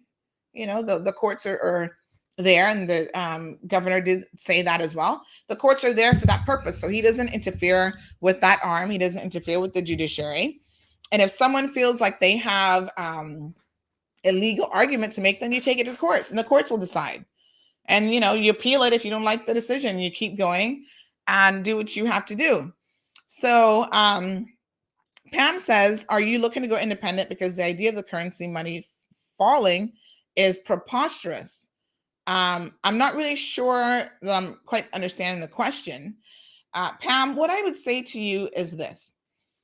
The European Union, the EU, and the United Nations specifically is where I wanted to go with this. United Nations had a committee of, I think it used to be called the Committee of 24. It was a committee on decolonization. Now they call it something else. In their remit, and again, a lot of people who are in a colonial mentality don't even know this. The remit of the committee of, let me just see if I can tell you what they're now called. This Committee of 24 on decolonization. Their remit is to encourage countries. Here we go. The United Nations Special Committee, they've since changed their name, on the situation with regard to the implementation of and the declaration of the granting of independence to colonial people and countries, or the Special Committee on Decolonization C-24, is a committee that was established back in 1961. The entire remit of this committee is devoted to the issue of decolonization. For clarity, in case you missed it, decolonization is the undoing of colonialism, the latter being the process where a nation establishes and maintains its dominion of foreign territories. The concept particularly applies to the dismantlement during the second half of the 20th century of the colonial empires. We are still part of that colonial empire, folks, in case you missed it. We are one of very few, is there 12 overseas territories left for the UK? So most people have taken charge of their own affairs, to Pam's question. And it is still peculiar and unusual that anyone would want to continue in this colonial relationship. That the Cayman Islands, again, because of our own mentality, our own lack of self-worth and understanding of the fact that we are the jewel of the Caribbean, and most people from the UK just see us as something they can use and discard. The government, right? Use it for our purposes. There have been people from the UK who've come here who, let me put it quite frankly, didn't have a pot to piss in London or wherever they're from in the UK, and they've come here and they become millionaires. They've set up law firms and they have enjoyed a life of luxury that they probably would not have enjoyed anywhere else in the world. And hey, if a country affords you that opportunity, you came here with your hard work and labor and your skill set, fantastic. But at the same time, there are a lot of Caymanians in this country who are not afforded that opportunity despite having experience, intellectual capacity, hardworking capability, et cetera, et cetera. So it's a bit of a catch-22 situation. And most people, to be quite frank and honest with you, are not willing to tell you the cold, hard truth of how Caymanians feel about this relationship. So a lot of Caymanians feel that we don't want to go independent because they don't think that that would be in the best interest. There are other people who say, hey, it's only a matter of time before we will be forced to go independent. The UK doesn't really have our back. You know, when push comes to shove and they're up against the wall, and we've seen this before with legislation and other things, when they want to undermine our financial services, they will do so in a heartbeat. The UK go, yeah, we're going to kick you out. There you go. See you later. Sink or swim. We're out of here. And it is what it is. We're done using you. You know, great. We're done. So this C-24 committee of the United Nations, you should actually look into it. So back on November the 27th of 1961, the General Assembly of the United Nations created what was the precursor to the Special Committee by Resolution 1654. And it established a special committee of 17 members at the time. It's since been expanded to examine the application of the declaration and to make recommendations and how to better implement it. So all sorts of countries, the UK was part of it, America, Italy, India, Australia, lots of former colonies, actually, quite interesting enough.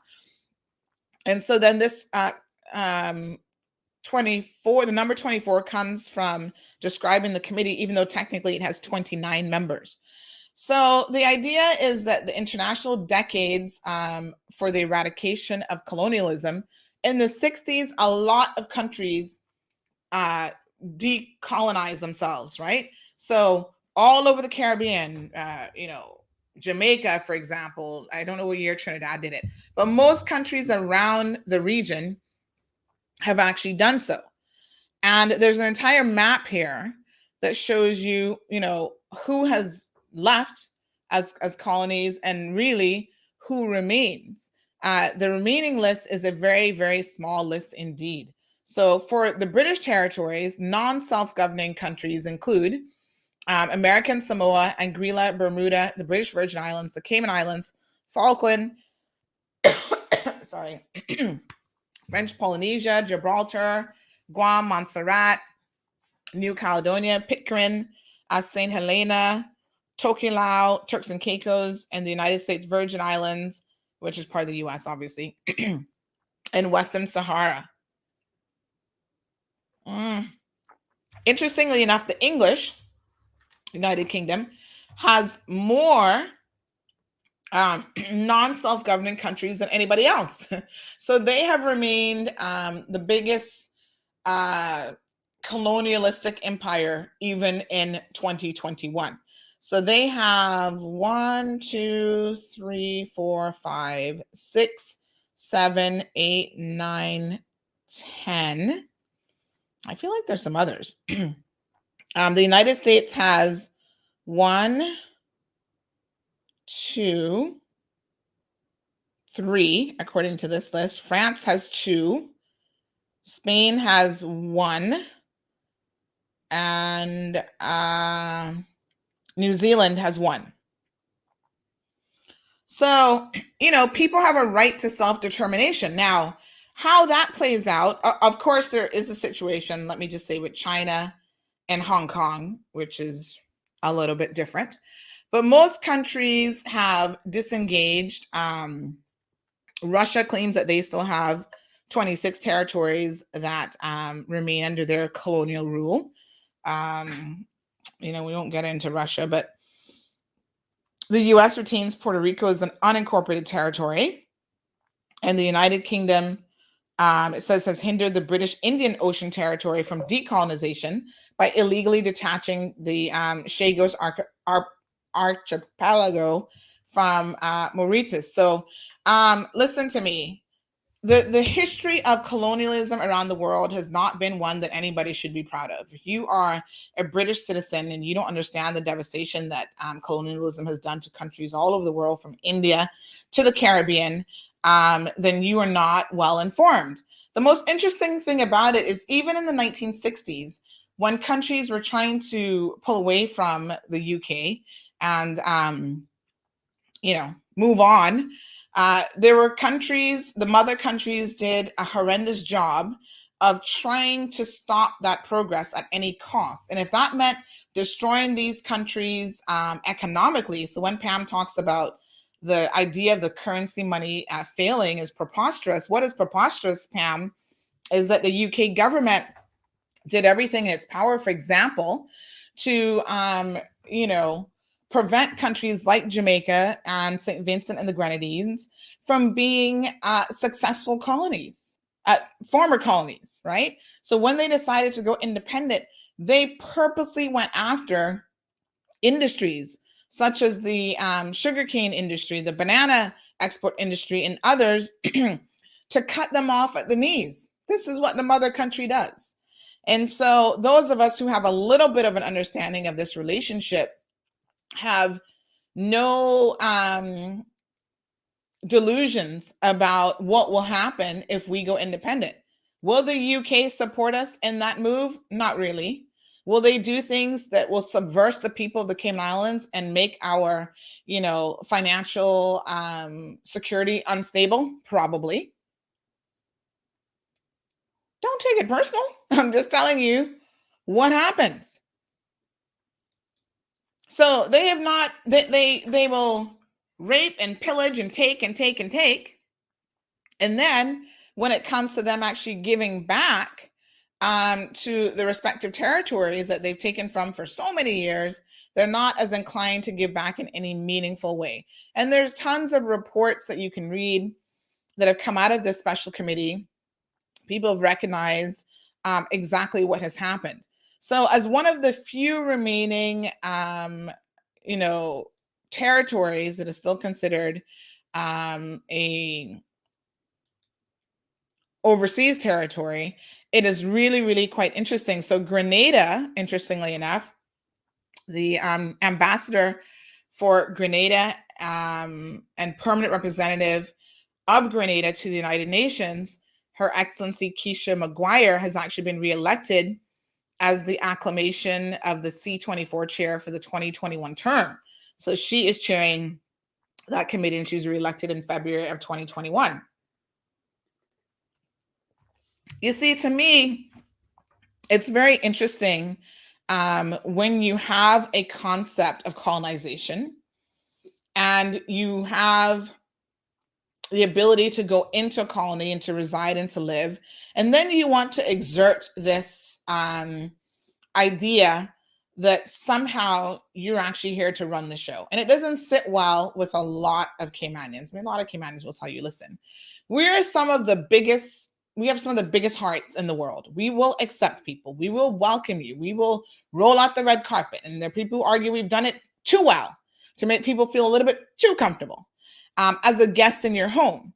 But as my good friend said earlier on the WhatsApp chat, when you have a guest in your home, that guest doesn't come into your house and get to set the rules. I don't know how many of y'all have been a house guest before, but you know that there are boundaries. So if I go into someone's home and they say, listen, 9 o'clock at night, I lock my doors and I turn on my alarm system. Don't come in after 9 o'clock at night. That's a house rule, and you respect the house rules. I don't get to go in there and be like, no. I'm here as a house guest and I want to be able to come in and roll in at 10 o'clock. That's not how it works. There's a certain amount of boundaries and limitations that exist.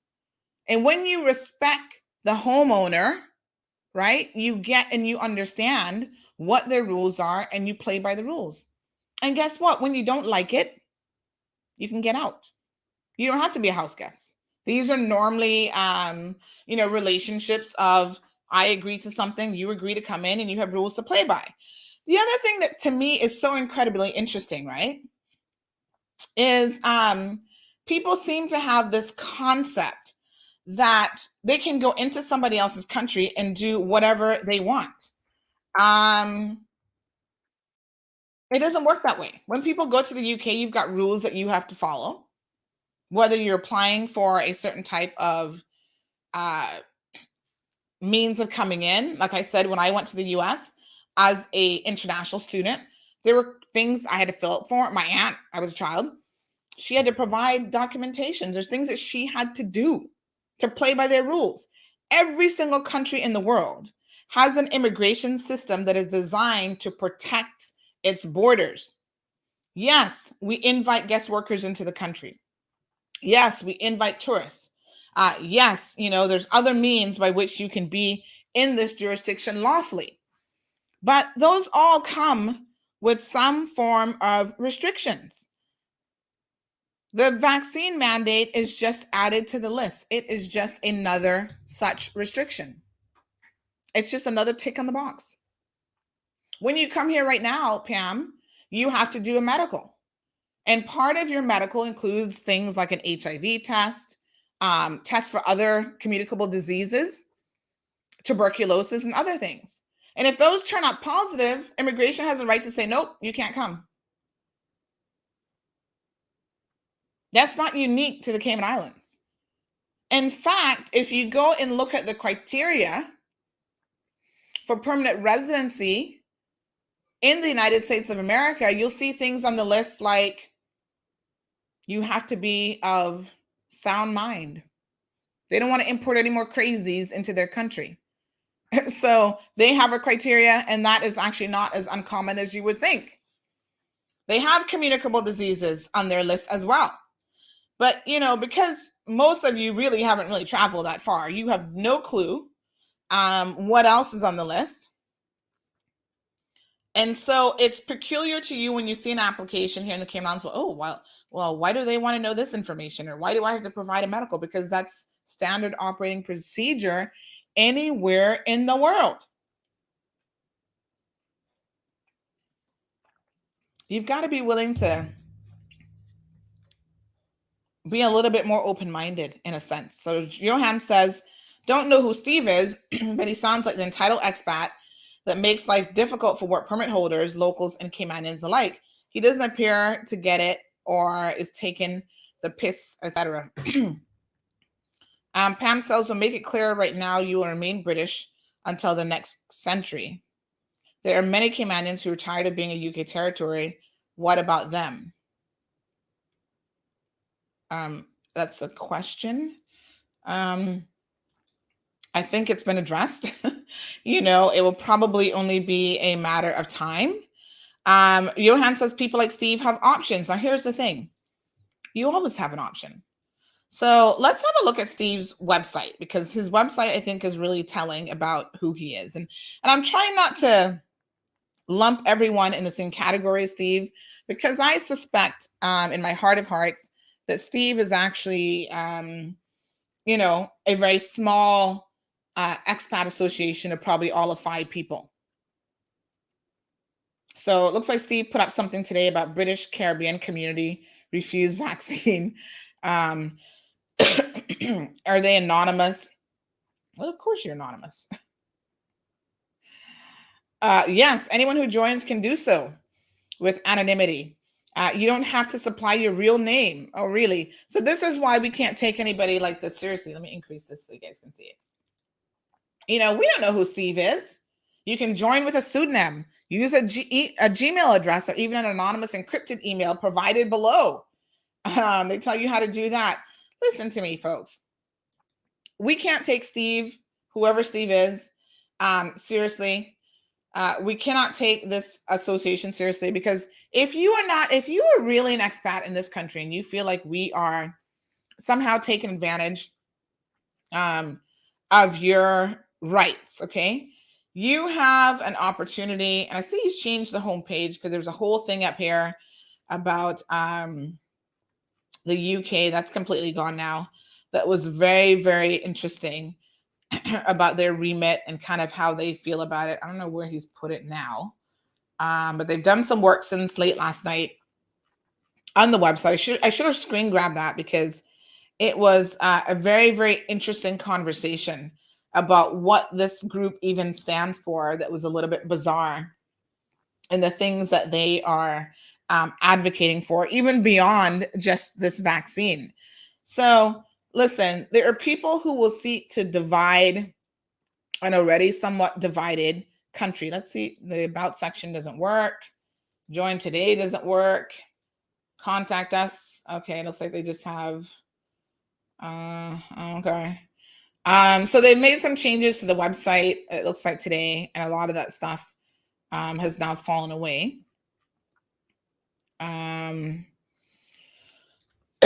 So Steve is doing his best with this website. And honestly, you know, Steve could be anybody. Johan says, hashtag Steve needs to leave KY. Maybe y'all need to make sure that hashtag starts to trend. But, you know, Steve, I'm sorry. Somebody has given you, I think, an incorrect idea. You're not managing your expectations very well. And so it is quite unfortunate that you feel the way that you feel. But you have a choice. No one is forcing you to stay here, Steve. This is the beauty of living in somebody else's country. When I was ready to leave the United States of America, I packed up my bags, packed up a couple of boxes of my stuff, and I left. Nobody was going to force me to stay. And at that point, I had residency. But no one is going to force you to stay. You can leave. Steve, if you're here on a work permit and you don't like the rules that you have to play by, and there are lots of rules actually that you have to play by in this country, you always have the option of leaving. Let me have you guys, I'm going to read some of your comments. Gabby, good morning. Jonathan says, open the airport so that they can get back home. Oh, they can leave on the British Airways flight. You guys know that the British Airways flight still comes on a somewhat regular schedule, not as frequently as it used to, but you have the option of leaving. No one, even during the pandemic, is stopping you from leaving. You can go out freely.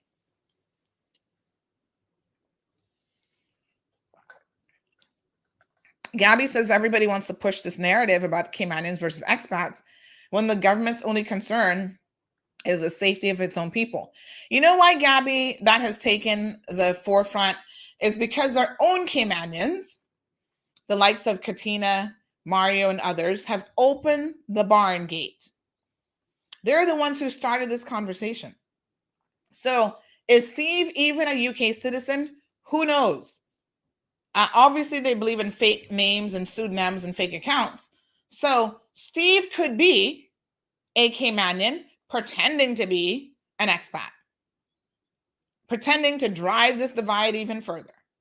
We have no clue because we don't know who Steve is. Now, the day that Steve decides to legally challenge the government, he can't challenge it through this fake expats in the Cayman Islands account. he has to put his own name to it. You see, this is where the law brings things to an even keel. So he has to put a name to it. He can't hide behind a fake organization. And that is now where it will become so much more interesting. Put your name to it and let us see exactly who you are. If you really are Steve. Wouldn't that be ironic?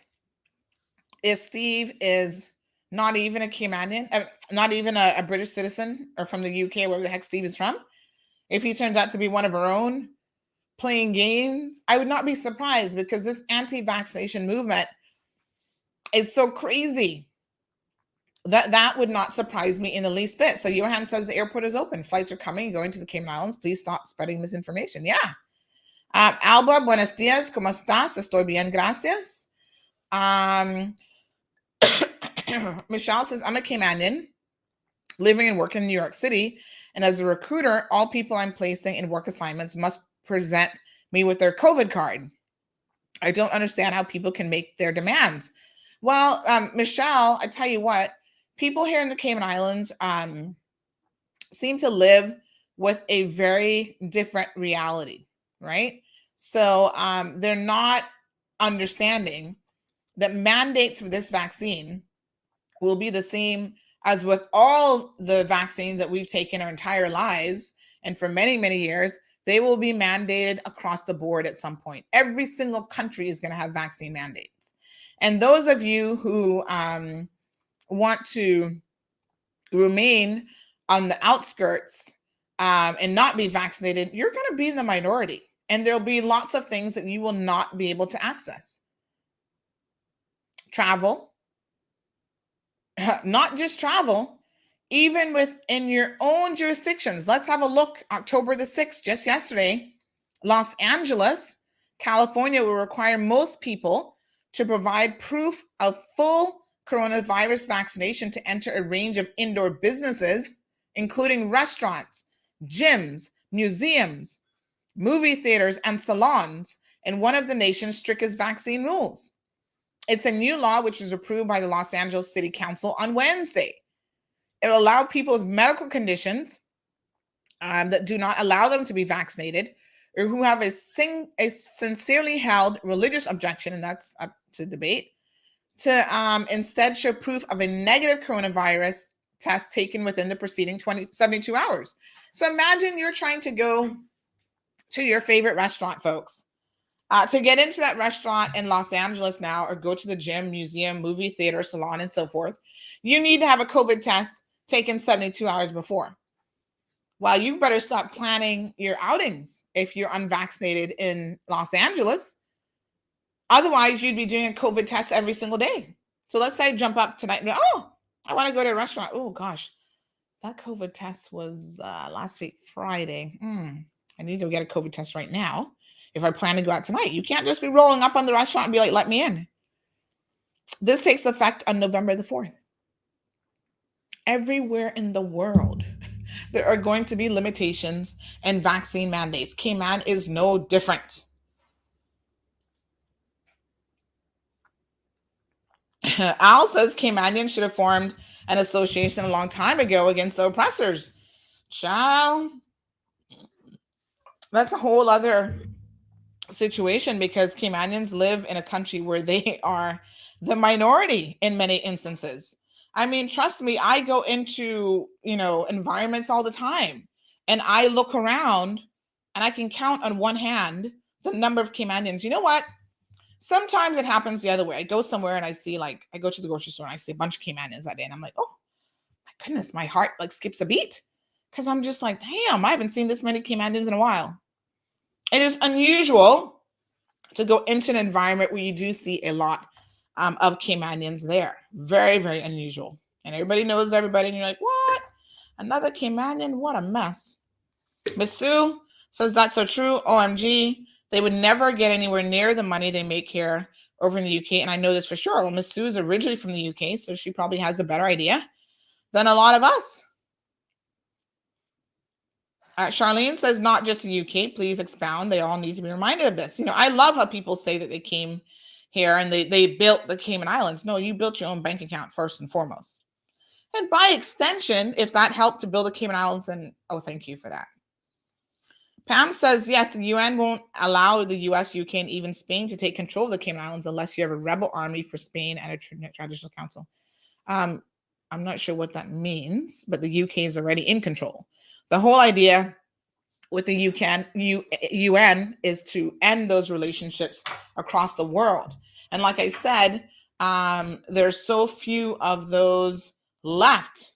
You know, you can go through and look at decolonization around the world and how it has happened.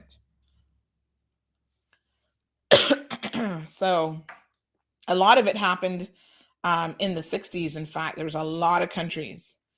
1960 marks a turning point, says this one.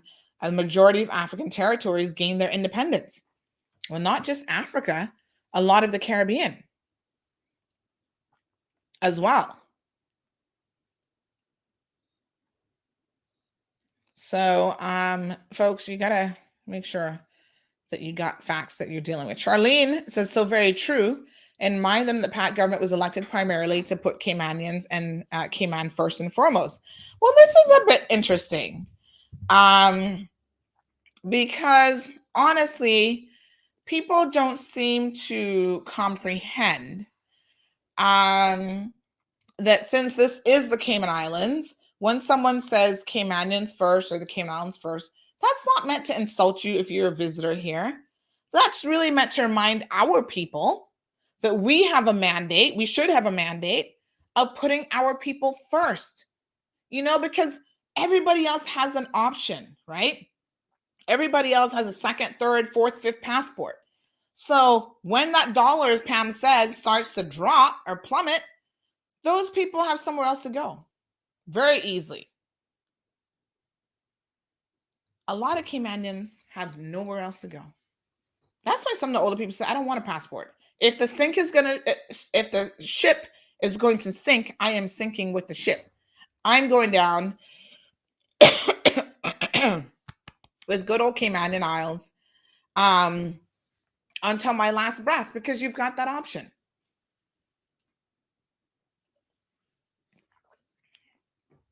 You find very few people who come here, even if they become Caymanian by status, whatever, willing to give up their residency and their papers from somewhere else. They're like, oh no, I'm going to keep my American citizenship.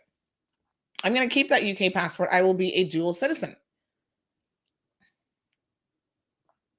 So you've always got options, folks, is the bottom line. Janet says, how on earth, Sandy, can they mandate vaccines only for specific groups? I read this yesterday. This makes no sense. Cayman people don't get vaccinated. Well, they can mandate it. Let me try to explain it to you. The same way that we can say, and other jurisdictions have said, if you're coming into this country as a visitor on, say, a tourist visa, you have to be vaccinated. So you can do it for specific groups. The same way that you make it part of the application process when you apply for a work permit, that you have to do a medical. You have to provide a negative HIV test to immigration. They mandate that already. So it's along the same lines of that sort of thing, right? So you have that ability, folks, to put criteria in place based on entry. So it's an entry requirement. That's how it's done. Happens all over the world. Every single country has entry requirements. If I'm a Caymanian, I go to apply for a job. The job might have some entry requirements, like I have to prove my Caymanian status, for example, those sorts of things. But immigration, because I'm not part of that process, isn't going to be asking me for an HIV test or medical or anything else, because I'm not going through that process. Troy Leacock says the content of the Expat website is insulting, divisive, and inflammatory. Now, Troy, they've actually changed the content of the website, quite interestingly enough. So remember that homepage that they had? I really wish I'd screen grabbed it because y'all needed to read it. It was quite interesting. And they made a lot of comments.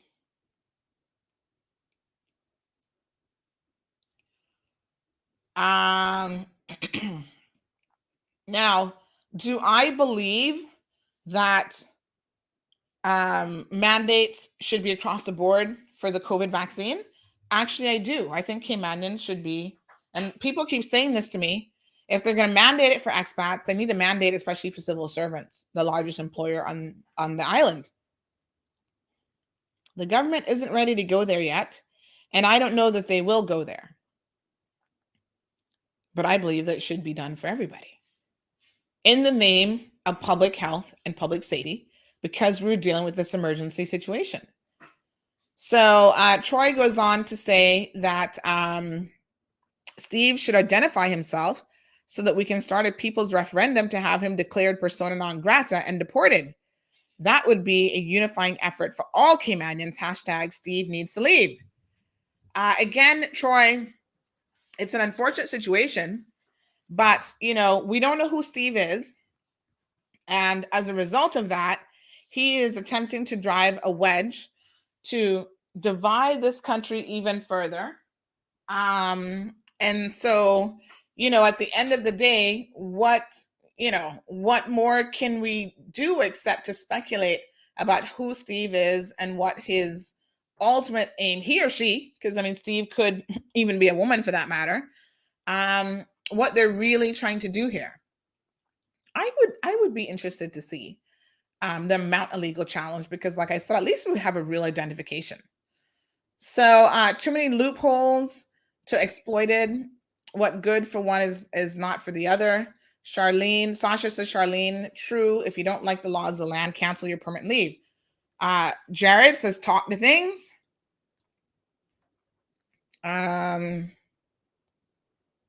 So Louis said, which were owned by themselves, so they pulled out and left everyone else to suffer. The sugar industry. Yes, I think these comments are a little bit behind. My apologies. Yeah, nobody should listen, the British nationals have said they're putting themselves first with BRICS, and, it is what it is. They have that choice. That's fine. So, Anthony says the actual Gaul, when in Rome, do as the Romans do. Jesse, a country may set requirements to enter its borders, plain and simple. If you don't like the requirements, you don't. Yeah, people feel like this is really quite a peculiar point. But, people feel like, oh, this is a mandate. Well, it is a mandate.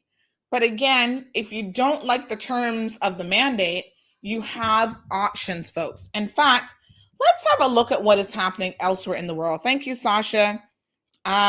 Johan says we need a Caymanian first association, a Cayman association. And this is what these associations do. When they're based on nationalities, right? They tend to divide more than bring people together. And that is a problem. That's a problem.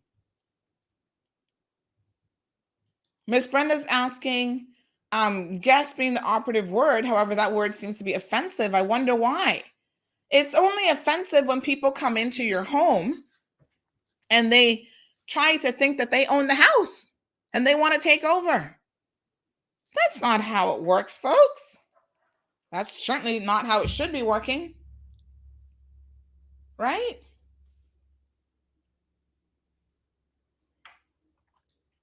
Andrea says, no country can refuse their own citizens vaccine or no vaccines. The government has to let them in. Visitors and work permit holders have to go by the rules. Well, let's see what else is happening elsewhere. I can announce that by Friday the 15th of October, every single authorised worker that is on that authorised worker list, whether they be in Melbourne or in regional Victoria, will need to have had at least one dose of a COVID-19 vaccine. That is, if they want to continue working. If there's people that don't want this mandatory vaccine, how do we manage this? Well, then they won't be going to work. Okay. It's very, very simple. It's very simple. We want to open the place up.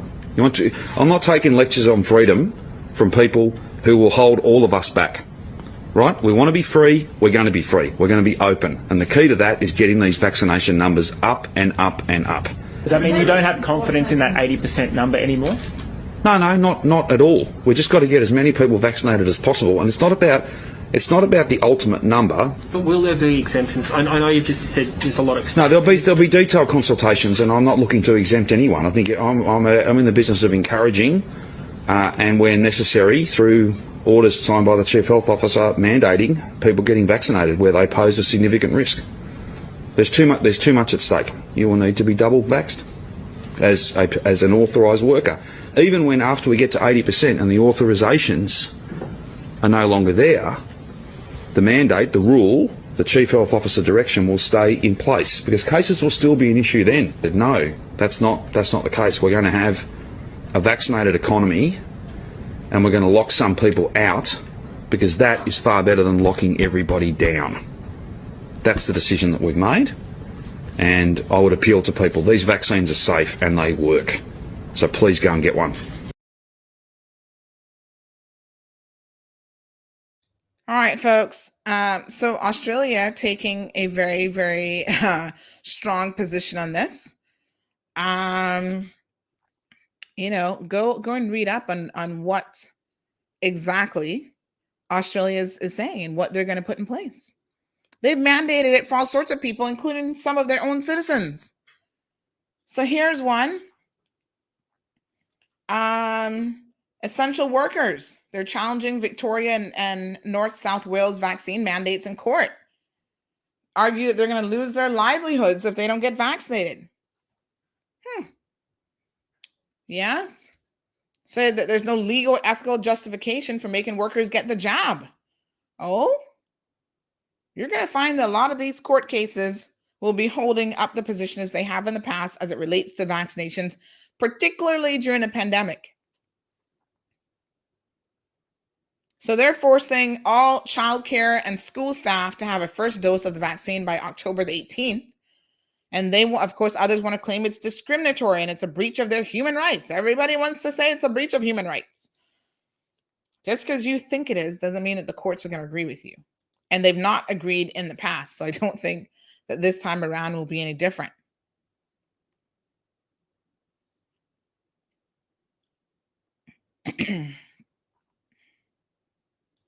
So Belinda, here's an opposite argument, says that the blanket mandate, so they're not happy when you target certain people, and then they're not happy when you do a blanket mandate. I don't get it. She said that the blanket mandate did not consider the human rights of those it was imposed on, and there has been a failure to consider less restrictive means to achieve the intended purpose.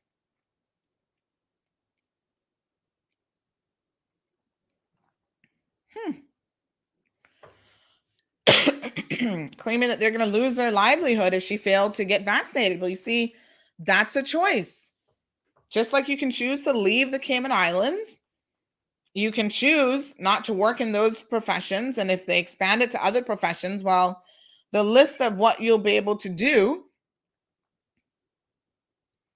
will change. Now, listen, countries around the world, there's a whole article here that vaccine mandates are proven successful in European countries, and that might bode well for the US and other places. In other words, mandates are actually working. France, Greece, and Italy have all been successful with vaccine mandates. Millions of people started to get vaccinated when Italy said, So in the US, federal employees, contractors of federal agencies, staff at healthcare facilities that receive federal funding must be vaccinated with no option to get routinely tested instead. That's a vaccine mandate. Employers with more than 100 employees must also require vaccines or weekly testing. Another mandate. New York, we were talking about this last week, has mandated vaccines for all frontline medical professionals. And if you didn't get it, then you could leave your job. They had other people who were willing to take the job.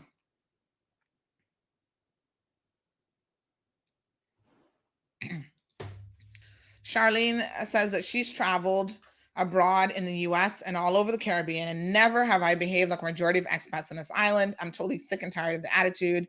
Enough is enough. One of the biggest things on this island, folks, and I'll tell you what it is. If you're an expat listening to this program, and I do think that a lot of expats come here and, they don't really understand some of the nuances of life as an expat, right? So I'm in some of these groups on Facebook, women's group and mom's group and whatever. And you see them saying certain things about, I'm coming to the Cayman Islands and I hear that there's a great expat community here. Why would you be coming to the Cayman Islands and looking for an expat community? I mean, to us, when I read a comment like that, I find it so peculiar because I'm like, you come to an island, I would hope, to enjoy the nuances and peculiarities and life of the Caribbean, to integrate and to get to know people locally. Like, to me, that's why you travel, right? You don't travel to remain in a bubble and seek out other expats in that country. It's bizarre, but I see it all the time. And I think certain people just don't seem to have a clue, right? So I try to be fair to people when I read these comments and think, right, if they've never traveled abroad before, then maybe this is just the mentality of some expats. It's not everybody, because there are people who come here and they understand the concept of like properly trying to be inclusive and integrate. We have a very multicultural community here. But from the Caymanian perspective, we are outnumbered. We live in a country that has a population, we say, of 70,000 people. Cut that in half. Automatically, half of that population are not Caymanians. Now, imagine if you lived in the UK, right? In London or wherever you're from. And half of your initial population, it gets cut down even further when you hear me out here. Half of your initial population are foreigners, imported workers, whatever, right? Now, the remaining 50%, they're not 100% Caymanians either. Because in that, you have people who have married in to Caymanian families, people who are here by like independent means and other things. So cut that a further 25%. So what you really have is a population of 70,000 people, and probably 25,000, maybe 30, that'd be pushing it, but probably more like 25,000 are Caymanians. And even of that 25,000, a vast majority of those are not multi-generational Caymanians. They're not Caymanians with like two parents even who are Caymanians. That is a very unusual thing, to find a Caymanian that can say, yes, I got two parents that are Caymanians, or I have two grandparents that are Caymanians, because we have, by necessity, intermingled and intermarried with people from all over the world. So when you sit down and you talk to Caymanians, especially of a particular age, when I sit down and I talk to aunties in their 70s and 80s and so on, and uncles, they have a very different perception of what is happening in this country. They talk about the eroding of the culture, right? The eroding of us as a people, because they're like, everywhere I go, I can't even see a Caymanian. Like if you go to an event, like when we have certain national events, like renaming of the harbor there to Seafarers Way, that was an event that you saw a lot of Caymanians, honey child. And Caymanians were people who could look at you, look at your face, and tell you who you from. Oh, your dad is so-and-so, your mom is whatever, because they could just look at you and tell who you were. Now that has changed a lot now, right? Caymanians could tell you by the way you talk, if you're from West Bay, from East End, from North Side. It's not quite so simple anymore. We've been watered down, and it's just part of the world that we live in. So Deep Blue Sea says Cayman has for far too long bent over backwards for everyone that comes here. And that's why these people feel that they can be defiant to what government is mandating. Archer says, get on up out of my country. We need the space. You know what is so interesting, though? I thought to myself, I kind of wondered about this. If people left, which do I think that there's going to be a mass exodus of people leaving? No. You're all going to get the jab. Really and truly. You're enjoying your lifestyle. You're enjoying your nice, cushy job. 99% of you, now that it's mandated, will simply get the jab. If you don't want to get, like I said, we're cool with that. Not a problem. But I thought to myself, this has the potential to open up certain key jobs for Caymanians that maybe they wouldn't have gotten any other way. So maybe in another way,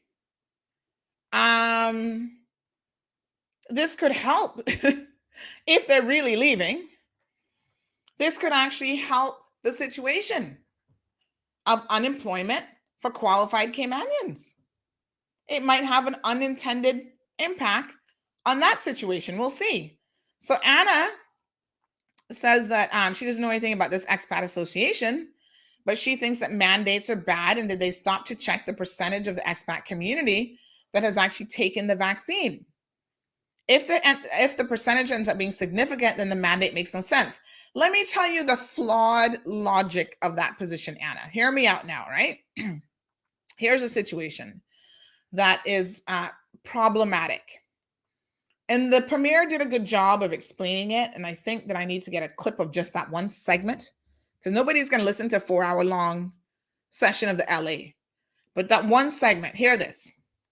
We are trying to get to 80%. Remember what I just said about at least 50% of our population being imported in, right? If we're trying to get to that 80% and we reopen our borders and we start to bring people in, every single work permit holder that enters this country that isn't vaccinated reduces that 80%. So automatically your numbers erode and drop with each person that you bring in that isn't vaccinated. So the only way to maintain those high levels, right, because we have such a plethora, such a vast number of our local population, when I say local population, I mean people on the island, are actually imported workers. So our reliance on foreign workers is extremely heavy. And you erode your vaccination numbers when you start to bring those people back and try to reopen your industry and reopen your country, right? Especially tourism workers, 90% of them are expat workers. So you automatically drop your vaccination levels. So when you ask the question, how many in the expat community have taken the vaccine? That figure, although I don't know if anyone even knows what that figure is, because I don't think people have been tracking vaccination numbers based on immigration status, but that figure is going to be in constant flux. Now, let's break it down even further to demonstrate why you cannot make the argument that the vast majority of expats are vaccinated. Jamaica, for example, the Jamaican population accounts for the highest percentage of imported workers in this country. I don't have the exact figures, but from the last time I looked at the records, it was Jamaica first, Philippines second, Canadians third, and I think British and UK kind of neck and neck for fourth position. Jamaica as a country and as a people has one of the lowest vaccination rates, probably in the entire world, but definitely in the region. They're all the way at the bottom, right next to Haiti. We saw that yesterday.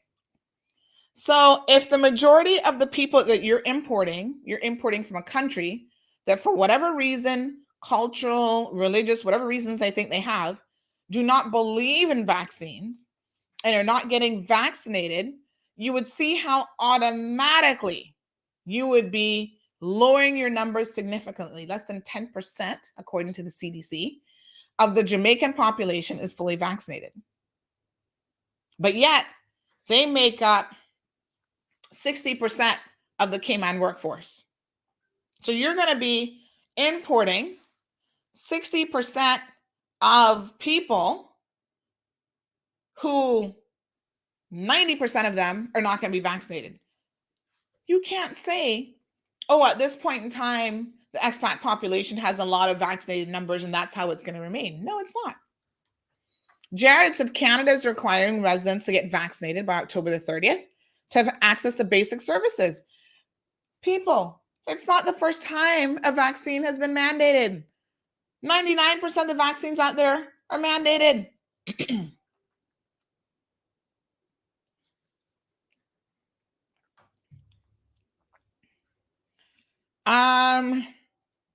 Carol says maybe we can get that information during the census. I mean, I don't even know what questions they're going to be asking.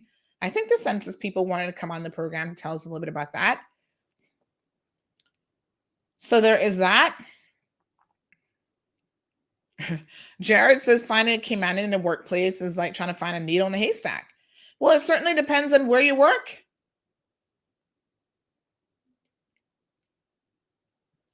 Carlos says, I'm a Caymanian by naturalization, and the tools afforded to me is for your benefit and yours alone. What tools? Carlos, are you that stalker dude again? I need to go look at your account. Hold on one second. Carlos, how many fake accounts can a person possibly create? Let me go look at Carlos. Because once I get a closer look at that face, I'll be able to tell you if that's who I think it is again. Oh my God. Carlos, if that's you, you have got some time on your hands. Steve, this is your own other personality or pseudonym, not following anything you're saying. Let me see if I can find, I need to find Carlos because I think I know exactly who Carlos is. Sue has been here for 35 years with my Caymanian husband and family. It's my home, not the UK. Lots come here with false credentials to from lots of other countries. Child, I can't even tell you the stories I know about that. In my province here in Canada, you can't go to a restaurant without showing your vaccination card, says Elaine.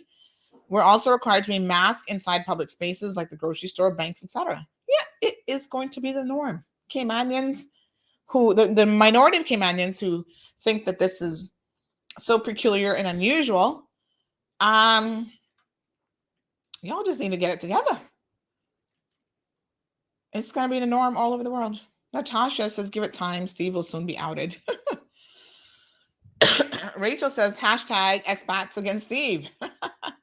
The continuous disregard and disrespect for laws as it relates to the rights of Caymanians had to come to a halt. What a mess. Nona, yes, we played that. Thank you. Charlene. I'm not sure who Charlene's referring to. I think I missed some of it. Al says that Brexit is an example of how the oppressor's mentality continues to work. They use you until they build their empire and then they dispose of you. Well, that's a proven fact, without a doubt. Remy, good morning. Says people fighting on behalf of the expats need to understand that expats cannot board their flights to Cayman if not vaccinated. Wow. Most of their own countries have that requirement going in for visitors. If we don't put that in place for people coming here, which will, I think, and suspect be the next step, then, it is what it is. So Marshall says it's plain and simple. You have the option to leave. Elaine says, so wait, Steve wrote to the governor without properly identifying himself by full name on behalf of a newly formed organization. Online, we call these people trolls. Steve, you can leave and let them try that with the UK and UK. Yeah, no one is taking Steve seriously at some level, but it does concern me because I think to myself, this is the start of lots of people like Steve thinking that they can just create these fake personas out of nowhere and that they will be taken seriously. If you want to be taken seriously, folks, you stand by your name, right? You stand with a real personality. You don't pretend. Okay? Do what you got to do, but no one's going to take you seriously if you are playing games. Al Ray says Australia is not taking any prisoners or shit. Well, that's for sure. Nope. And listen, the man is the Australian Prime Minister, I guess. Is he a Prime Minister? What's his official title? He's not mincing his words. He is being very firm in his position. He's answering the media questions with a degree of this is what it is.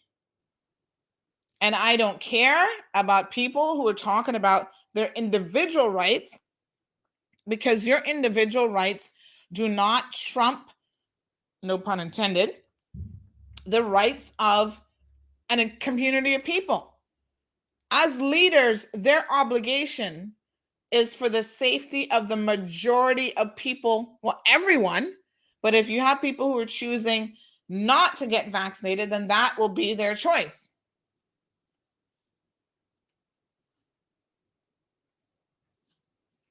Okay?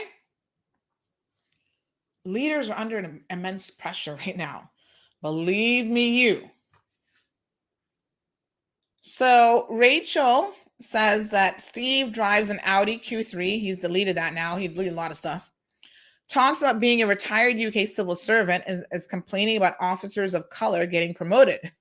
It was all there. We should have screen grabbed it. I guess somebody told him, Steve, this does not make you look good. Thinks the exchange rate is being fiddled. All this was on his blog, which I read in full last night. Small Island. Yeah, he took it down. Steve, we're not taking you seriously.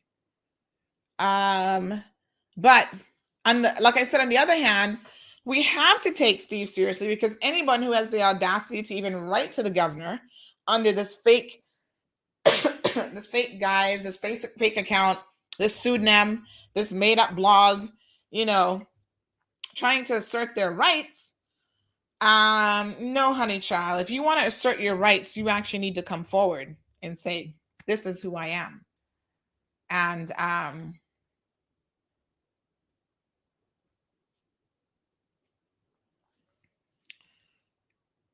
this is it's sending me something that's being circulated that might be fake. I don't really know. This is who I am, and these are the rights that I'm actually legitimately fighting for. Paolo says the US and Canada will require proof of vaccination for air travel at the end of the month, so that would probably boost our numbers faster than a government mandate. Well, we'll see. But again, the majority of workers, so we're just talking about work permit holders right now, not visitors per se, are not coming from the US or Canada. They're further down the list.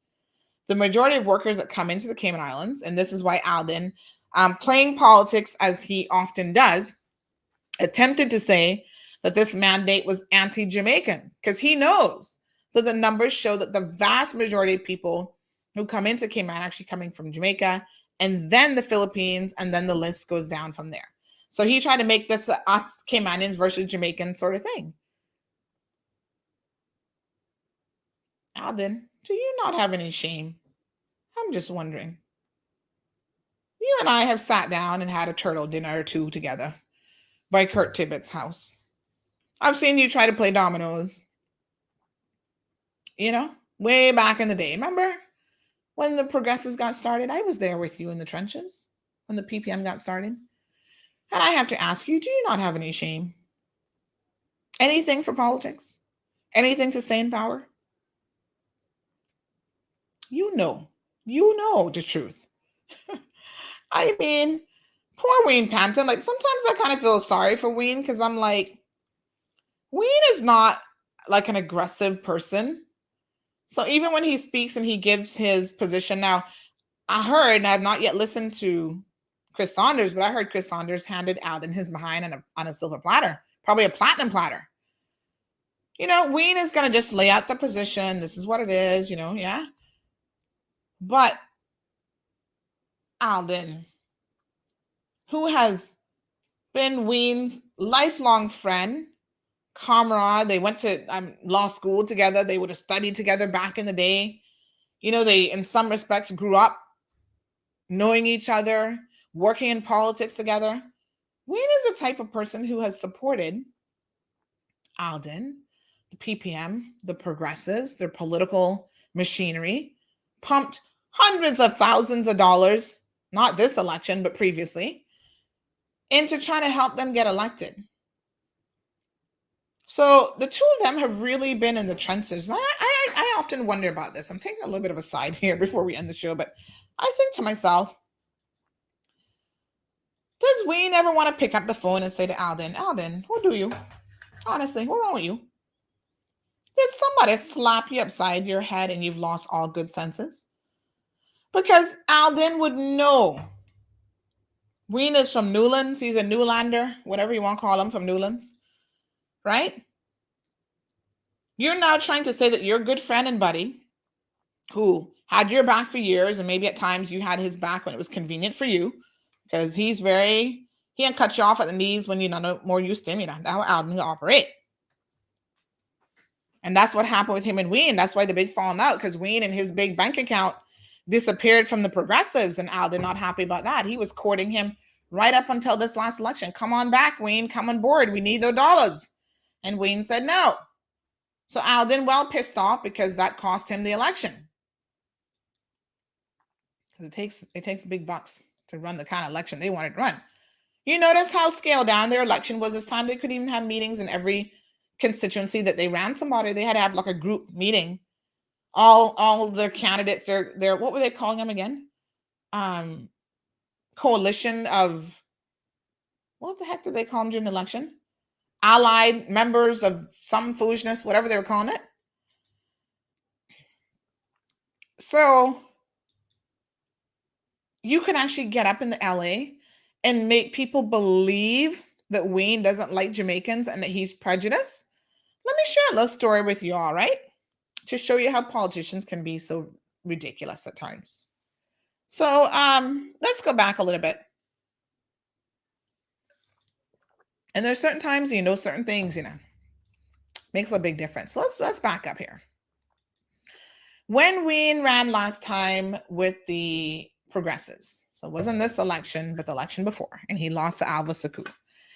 Like I said, he spent hundreds of thousands of dollars donated to the coffers of the progressives, the PPM. So the PPM marketing team had this wonderful idea. Wayne had helped a Jamaican guy who didn't know that he was a diabetic. And he lost, I think he ended up losing a leg because of it. But anyway, he discovered that not only was he a diabetic, but he was seriously, he was on the verge of kidney failure, death, and whatever. And he had to get treatment to go overseas to try to save the legs. I think he ended up losing part of the toes or the foot, a smaller amount of the leg. But his diabetes already progressed to the stage where it was pretty bad, right? So Wayne, he came to Mr. Wayne Panton, and said, I need some help. It's going to be, he didn't have insurance or whatever. You companies that employ people with no insurance, you're not easy. But he had to go overseas to get proper treatment, right? $20,000, $25,000, $30,000, easy is what it was going to cost just for him to get over there. So, and not like this man is a big friend of Wayne. I don't even think he was in Wayne's constituency, so it wasn't even about the vote. Wayne said, let me help you get the help that you need. Send him out overseas. He gets attention, the medical attention required. And it literally saves this man's life. So, of course, he's eternally grateful for the assistance of Wayne Panton. So the progressives knew this story. Alden knew the story. And he said, during the previous election, oh, Wayne, we need to tell this story, right? We need to show what a really soft kind of teddy bear person you are. You help people that you have nothing to gain from.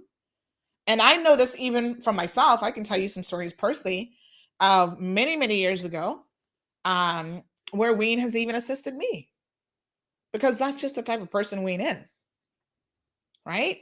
Now, when he got with the progressives, I put him on coal because I saw a different side of his personality that I was like, what is it when people start hanging out with Alden that they get this I'm better than everybody attitude? You can't talk to me. I run the show. Only God can stop me. Remember when Alden said that? Only God can stop him from building a school and wasting millions of dollars of people's money. All this kind of stuff. He rubs off on people politically surrounded by him. Anyway, so Alden gets a hold of this story. He's like, oh, we need to use this. So for political expediency, you hear that term being used, Alden decides to do a whole video production. I need to try and find that video. I got to get my hands on it to show you all what I'm talking about. Interviewing this guy. Oh, Wayne, help me, blah, blah, blah, blah, blah, blah, blah. Now, I'll be laughing to my new lander. Now, you see, he takes a different position that, oh, we don't like Jamaicans. This government don't like Jamaicans. Because it is politically expedient for him to do so. Ay, ay, ay. My apologies, Alden. At least be consistent with your storyline. Because what you're saying just don't make no sense. Right? So when it's politically expedient for them, they actually say, this government is too Jamaican. They want to kill poor Chris Saunders. Oh, but Chris in this Jamaican accent, what do him? He came in, but I don't know where he get this Jamaican accent from. And I think he looking up more for Jamaicans and he looking up for Caymanians. You all have said it. You used your coalition of whoever you had running for you, trying to undermine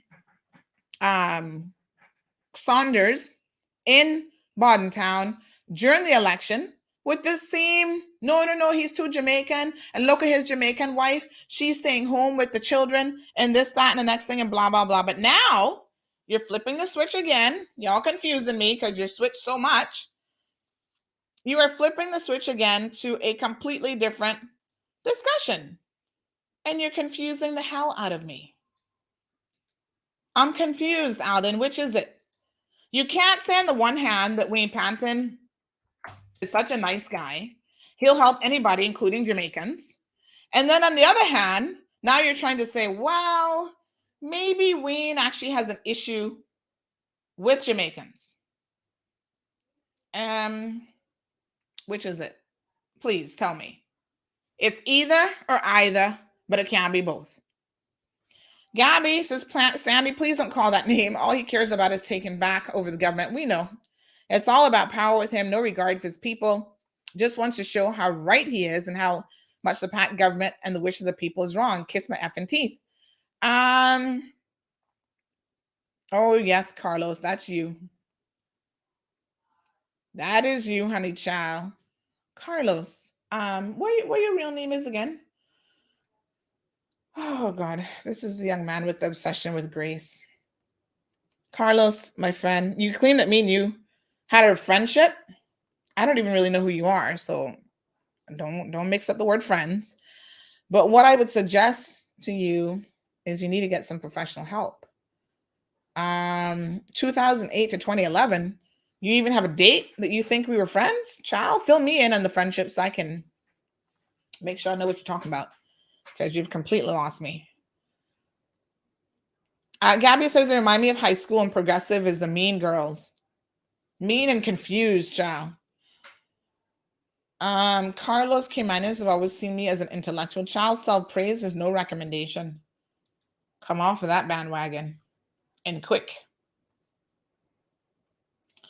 Anyway, Ralston says, good morning, Miss Sandra. I like what you're doing in CMR because you're exposing justice and injustice because Caymanis have been used, abused, and mistreated by foreign police and otherwise for too long and have all been unconsidered and unnoticed. And now if Caymanians don't unite, even on our common issues, then the dogs will have a lot of supper. Yes. And if you don't understand that saying that dogs will eat your supper, you better know what they're talking about. Ms. Brenda says, if any expats deserve the gratitude, here's the Jamaicans. They help to raise their children and care for elderly, and they also help to literally build Caymanian, they literally help Caymanians build our little country. Siobhan says, Alden reminds me of Jojo from the Powerpuff Girls. Oh, I'm not familiar with that. Who's Mojo Jojo? Oh, I have to look that one up, Siobhan.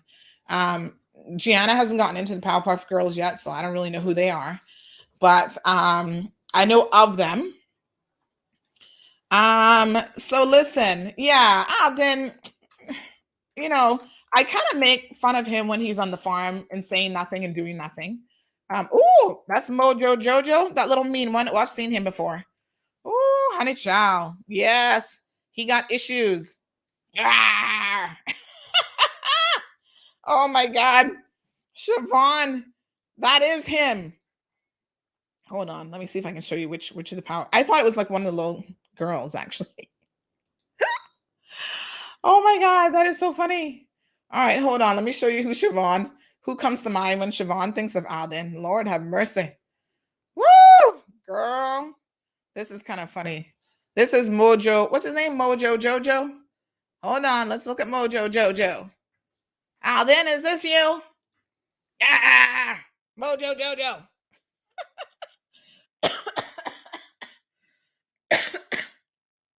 Oh my God. Woo! Siobhan, you killed me with that one. I had to look it up, and I'm just like, oh, Lord, have mercy.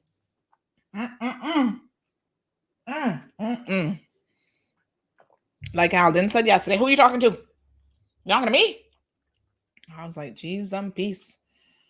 Woo! Alice in Wonderland. Have you guys seen the meme about that one? Alden in Wonderland? I mean, the man flips and flops all over the place, right? I must say that it is a little bit confusing, his position. On the one hand, oh yes, we were in favor of vaccines, blah, blah, blah, blah. He doesn't tell us what his government would have done. What's your problem, sir? You talking to me? You heard him? You talking to me? Who are you talking to? What's your problem, sir? You talking to me?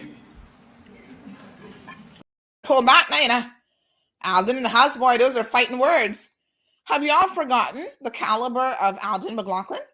He beat up Elio Solomon in the little dining area in the Legislative Assembly. Do you guys not know that?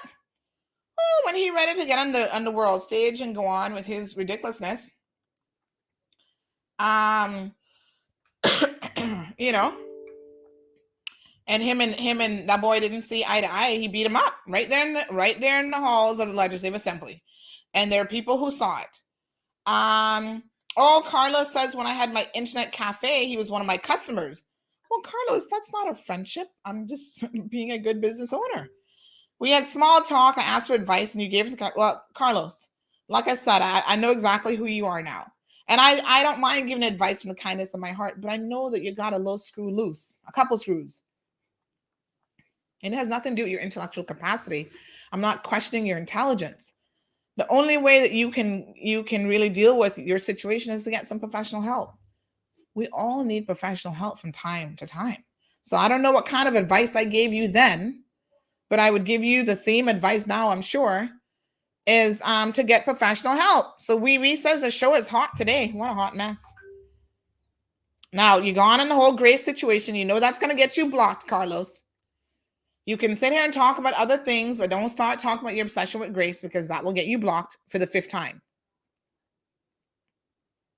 Okay? You know already. Oh.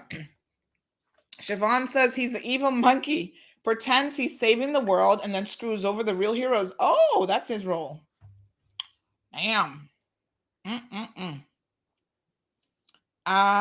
He should click his heels and go to Kansas. Oh, hold on. Let me see if I have okay, so listen, folks. On a serious note, make sure that you tune in to the show this evening because we've got a great lineup for you.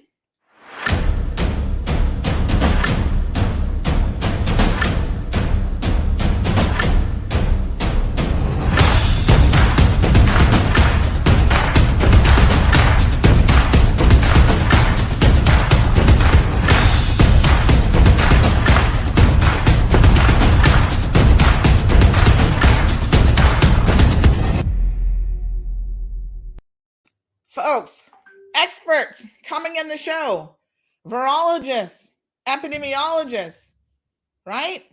Molecular specialists. These are the people that you need to be listening to when it comes to the vaccine debate or understanding vaccines. Be careful who you get your information from. Don't get it from any and everybody. I'm just saying. Know who you're dealing with. Know who you are dealing with. Alden in Wonderland. Where's that one? Somebody sent this to me yesterday. It's kind of funny, actually. Let me share it with y'all so I can show you what's trending. Alden claims that Kenneth started off as an anti-vaxxer. What a hot mess, Alden. Ay. Carlos Lobo. Yes, that's who Carlos Tibbetts is. Carlos, listen to me now. Listen very, very carefully. You said I gave you good advice before, and I'm going to give it to you again. Your obsession with Miss Grace is not normal. It's not normal for you to make up an entire relationship with this woman.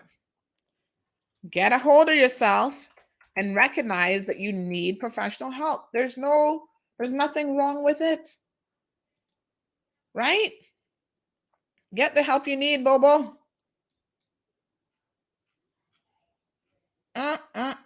What a hot mess. All right. Alden in Wonderland.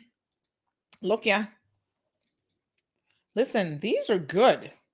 As memes go, look at the quality of this. Look at Alden. Oh my God. Alden, I love the hair. Yes, the shoes. Click those and head off to Kansas. Ralston says a walking straight jacket. Carlos, it is an obsession because that's all you talk about. Oh, he said he don't even love her. Well, obsession isn't love, so you are right about that. You don't love her. It's an obsession and it's not natural. And like I said, this is what gets you blocked on the show every single time you create a fake account now. You need to stop. Oh, here's a good meme that somebody sent me that's kind of interesting. Freedom of choice for all, except for the LGBTQ community. They can go to hell after my protest. Oh, Lord have mercy. What a hot mess. It's so amazing how we want to talk about freedoms for certain groups, but we want to dictate who those groups are going to be. Yes, honey child. People not easy. My good people. You guys tune in to this show for a dose of the cold hard truth, and I think you got a little bit of it today, and I hope you enjoyed the program. Thank you so much. I knew a few people sent me that Alden in Wonderland one yesterday. So someone says, here's something for you to share. An old Caymanian told me the day will come when we will be able to identify the genuine expat. It was that time that Dr. Marco Giglioli, what's his name? Giglioli, I think that's how you pronounce it, was successful in controlling the mosquitoes. My friend said that when the time came to prove our true and sincere residents, all would be necessary to shut down the mosquito control unit.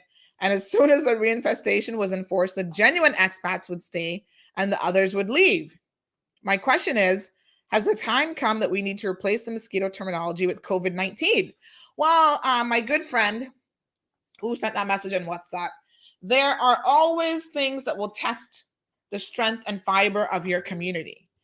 And quite honestly, one of those things is any sort of a natural disaster pandemic. Hurricane Ivan, we saw who was willing to stay and who jumped in the first plane and said, I'm out of here. This life isn't really for me. I'm here when the going is good, when the money is flowing and all these other things. But when the shit starts to hit the fan, sayonara. Someone else has said Wayne's great-grandfather was a Jamaican teacher. Child, I didn't know that too. He not a fool. All right. The regiment has said that they've not been asked to participate in the Honduras situation. Any requests that they get would have to come from HMCI, so that's hazard management, the government, or the governor's office. So none of those have requested that as yet. Another comment on Steve says, unfortunately, we true generational Caymanians are outnumbered by expats and by our docile nature, which has been branded as Cayman kind. A lot of people are very insulted by that Cayman kind thing because it's been misused, overused, and abused. Our branded as Cayman kind is used against us, and we are left behind as the minority. We have to change Cayman kind to Cayman mine, M-I-N-E. And join together and fight against the oppression we're experiencing, because we have given away almost everything, welcome with open arms, other nationalities who have been made to believe that they're here for our betterment, as we're just poor, stupid natives. Steve is an arrogant, pompous piece of shit who was starving to death somewhere else, came here, given a job, probably by another expat, given a few dollars in his pocket, and now that he can throw around at a woman of yet another nationality that makes him feel like his shit doesn't stink. And all of a sudden, he is worth something and is much better than us Caymanians. If he was back where he came from, he'd be just another poor common person with no say, struggling to survive. I strongly suggest everyone else here like him jump on one of those flights leaving soon. So in addition to being a POS, he's a coward too. Hopefully a couple thousand nuisances will get pissed off and go back where they came from. And then hopefully the Caymanians might get a decent slice of the pie. Years ago, people came here to see Caymanians, to hear us talk, to eat our food, etc. Now they come here to tell us to shut up, what to eat and when. Make sense? Cayman mine, not Cayman kind. That mentality ruined us. What a hot mess. Another person, an expat, says, is it so bad to ask for healthy, law-abiding people to enter the country to live?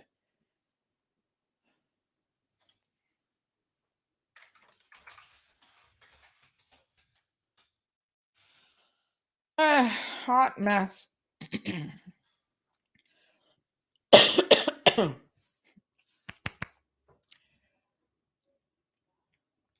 So, sorry. Dr. Darley Solomon, someone shared a message from him in a social media group where he says, government policy is that if you wish to be employed in the Cayman Islands and you require a work permit, then you're obligated to demonstrate a number of things. How about expats stop thinking that Caymanians are stupid? And that won't happen as long as Caymanians keep screwing other Caymanians if fish rots from the head down. And I thank you, Dr. Darley, because again, you speak to what I was saying earlier, that the reason that this can even happen is because of our own self-worth issues, right? We don't promote things Caymanian. We don't promote Caymanians in the workplace, in our homes, in our communities. I was saying some months ago, remember when we were talking about the Jamaican artists who came here, and all the children at the John Gray High School were all in like, oh, they're so love him. And a lot of parents are like, what? Yeah, that's who your kids are looking up to. They're not looking up to Caymanian businessmen. Again, look at Don Seymour, the first in this country to be a Black unicorn, have a $1 billion company. A Caymanian did that. How many of your children know that? How many of them know the people that have built all of these nonprofit organizations and worked countless hours with dogs and this one and that one? Others have come in now and taken the lead. But in a lot of instances, it was Caymanians who were out there doing it initially. You see, when you don't know your own history and appreciate your own success stories and seek to elevate your own people, you will always be an easy target for outsiders. No one can infiltrate your home. Let's bring it back to a very common analogy.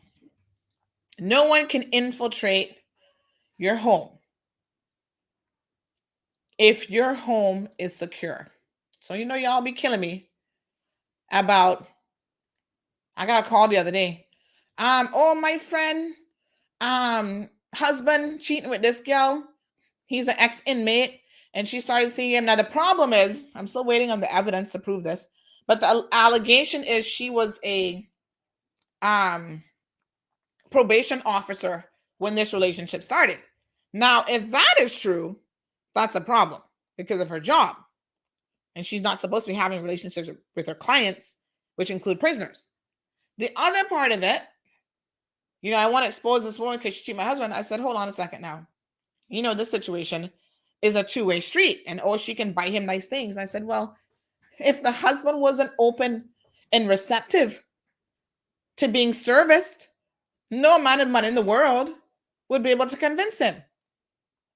So if your home is weak, people will notice the weaknesses and they will come in. And yes, they will take your husband if he's available and willing. They will take your wife if she's available and willing. And Lord Jehovah, they'll move in, take your house and your children as well. If you're solid as a rock and there's no way to permeate that home, you can try to flirt with a woman or a man all you want. And in fact, once you start your shenanigans, they're going to put you in your place. They're going to say, no, TD. No, Bobo. Not today. You don't talk to me. I don't know you. I have a husband. I'm happily married. Step back and stop messaging me. Don't call me. They're going to block your ass. So they're going to immediately put a stop to it. But you know what they say about Duppy, knowing who to scare? People know who the weakest link is. People know when they can come into your house and run the show. And Steve seems to think that the Cayman Islands people are weak and he can do that. Well, Steve, some people are weak. And yes, we've got holes in our Cayman home as a people, for sure, without a doubt. But we're not going to quite just swing open the doors and let you in. Nope. Sorry for you. Louis, I have not been tested because I know it's a cold. The respiratory symptoms and other stuff that are part of COVID. And you know what this is? It's not even a flu. It's just literally a head cold. Like it's literally just here. And I feel it breaking up. You know what? If I really wanted to kick this in its butt, what I should have done from the second I started to get the sore throat, I should have done my garlic regime. You know, one of the reasons why I seldom got sick in the past is the second I felt a little something, would start taking garlic as though garlic was a Tamiflu every couple hours. And child, let me tell you something. You might not want to kiss me in the moment, but garlic works. When other things wouldn't break this up, whew, maybe I'll have some garlic today. Should I forewarn my husband about the garlic situation? But garlic works. So yes, I may very well have to whip out some garlic. But yeah, it's kind of moving. So today I feel it moving more from here. I do kind of feel it here now. And I think that that's going to be the last step before extraction. Oh yes, Jess says another very Caribbean came out and saying, cow know where weak fence is. Yep. And that's where they're going to go and kick down and run about and whatever. All right, Siobhan. Siobhan full of jokes today. Yeah. Siobhan says, hide your wife, hide your kids, hide your husband, because they're taking everybody around here. El Ray, I used some Vicks. Was that this morning? I think it was this morning or last night. I think it was this morning, before I got in the shower with the hot steam, and I did some Vicks, yes. And that definitely helps to extract it. Yes, Duppy, you know who to frighten? But guess what? We not no duppers around here now. So folks, monkey no prickle tree. That's another saying. Wow, I don't think I really heard that one, but that makes sense. Caymanians have a lot of very Caymanian saying. Carlos saying, please don't block me. Why? Carlos, are you really contributing to the conversation? Or are you just talking pure foolishness? Because nothing you said this morning makes any sense in relation to this conversation that we're having. Carlos, are you still overseas? How do you feel about Steve or expats trying to say, oh, you can't mandate that on a work permit or whatever other status, we must be vaccinated? Carlos, if you keep the conversation to something sensible, we wouldn't have to block you. But you goes off on a crazy tangent, so you don't leave us a choice. Oh. And you know, I'm such a soft-hearted person at times, so forgiving, I must say. But like I was telling my neighbor yesterday, I'm one of them people. You might get one opportunity to take advantage of me, but you not get a second chance. Trust me on that. Lord, Carlos, take your medication now. Behave yourself. All right, good folks. I think that's all I got for you for today. You guys were wonderful as always. Thank you again to Sherry Ann and all of the beautiful and wonderful people who are stepping forward. Miss Sharon Smith, Sherry Ann, Miss Irma, everybody else who are trying to get this Banaka situation under control. One other thing we wanted to discuss is the school midterm breaks. In case you didn't see the memo, folks, school is out of session today for John Gray. Let me just pull up the story now. I'm trying to remember. John Gray and Clifton Hunter. This was sent out by the Department of Education late yesterday.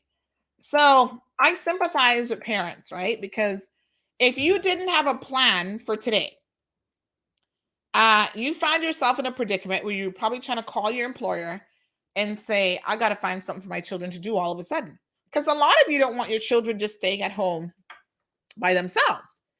So with no notice, the Ministry of Education has brought forward the dates when government primary and secondary schools will be taking their midterm break by 2 weeks due to a shortage of teachers because of the recent COVID outbreak. John Gray and Clifton Hunter closing today, Thursday, October the 7th. No notice. Oh, it's times like this and I'm like, oh, thank God I work for myself. I mean, I don't have a child at either one of the schools. But if I did, I could flex with it. A lot of people don't have that option. And employers are not particularly nice about it. So I don't know what y'all are doing today, but it's sad. SciFec and Lighthouse School will close on Monday. And then I think all the other primary schools will be closing on Monday as well. So they've had John Gray and Clifton Hunter has been reduced by 16 persons. Now, let me tell you something. It's so interesting that this happened yesterday because, quite frankly, I had been receiving a lot of complaints from people associated with Clifton Hunter in particular. The parents were not happy because they weren't doing the testing properly. They were not, everything was just a hot mess, right? Public health was supposed to shut there at 1 o'clock yesterday. By 3 o'clock, I was receiving messages that parents were starting to pick children up and public health was nowhere to be found. It was just a hot mess. Teachers are still there. They were told to come to work on Monday, even after the first positive case, and some of them have now tested positive. So other teachers would have been exposed because somebody didn't have it organized for Clifton Hunter. Now, Clifton Hunter is blaming the Department of Education. They're saying, oh, we're waiting instructions from them. And the instructions are not particularly clear. Now, I don't know why this would be, because believe me, when I say to you that by the time Clifton Hunter had a positive case, they already had run through Georgetown Primary, Prospect Prime, all these other schools. This should be a well-oiled machinery in terms of we have a positive case in the classroom. These are the exact protocols. This is what we do. You speak with the school administration and you get on it. Why was there such confusion at Clifton Hunter? Only God knows. But I was hearing it up until late yesterday afternoon. And I was going to address it in a big way and tell them to get themselves together because y'all need to do better. And then they dropped this, oh, well, we're going to just close the school. Well, since you had midterm break coming up, that's fortuitous. But if you didn't have that, when were you going to get your act together? Now, I don't know who's to blame. Like I said, the school seems to be blaming the Department of Education, the ministry. I don't know. But get it together. Because I'm telling you, parents were complaining to me about what was happening. They were like, this is ridiculous. Everybody's floundering all over the place. Nobody seems to know what's going on. They don't know who was being tested from who wasn't being tested. Miss Brenda says Monkey must know what he's going to do with his tail when he ordered pants. Oh, that's a good one too. Siobhan. Ralston says, my father said, you see how all of a sudden I get more congested? My father said well over 50 years ago that Cayman is like a net that catch anything that comes by. Yes, child. We don't understand the necessity to look at quality, even as it comes to importation of people. Jonathan is hoping to win the $100,000 from DMS.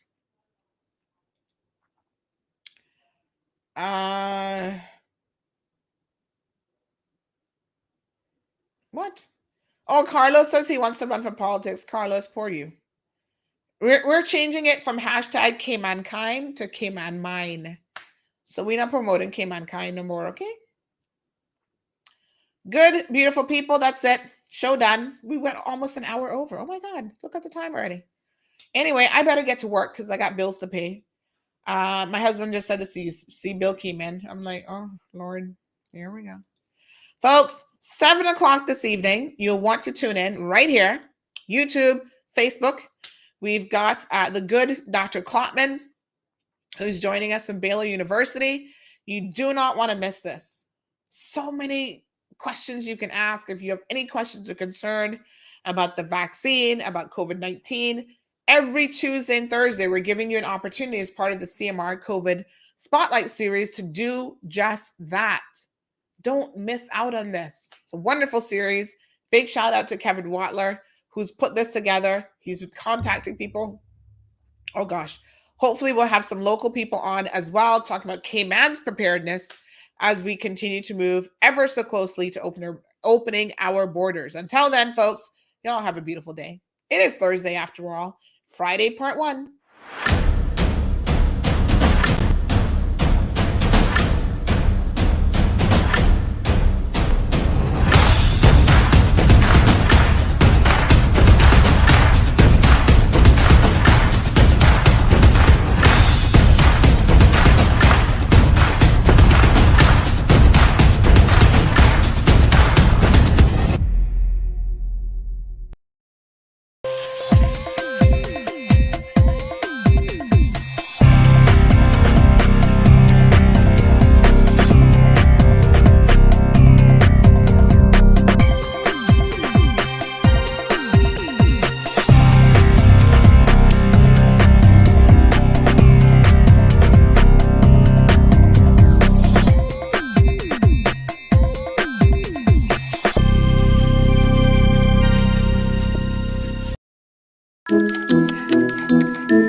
Thank you for tuning in to another edition of The Cold Hard Truth. Make sure to check Facebook for showtimes and more information and the latest news at CaymanMarlRoad.com. Subscribe to our IG and Facebook pages to get the latest happenings.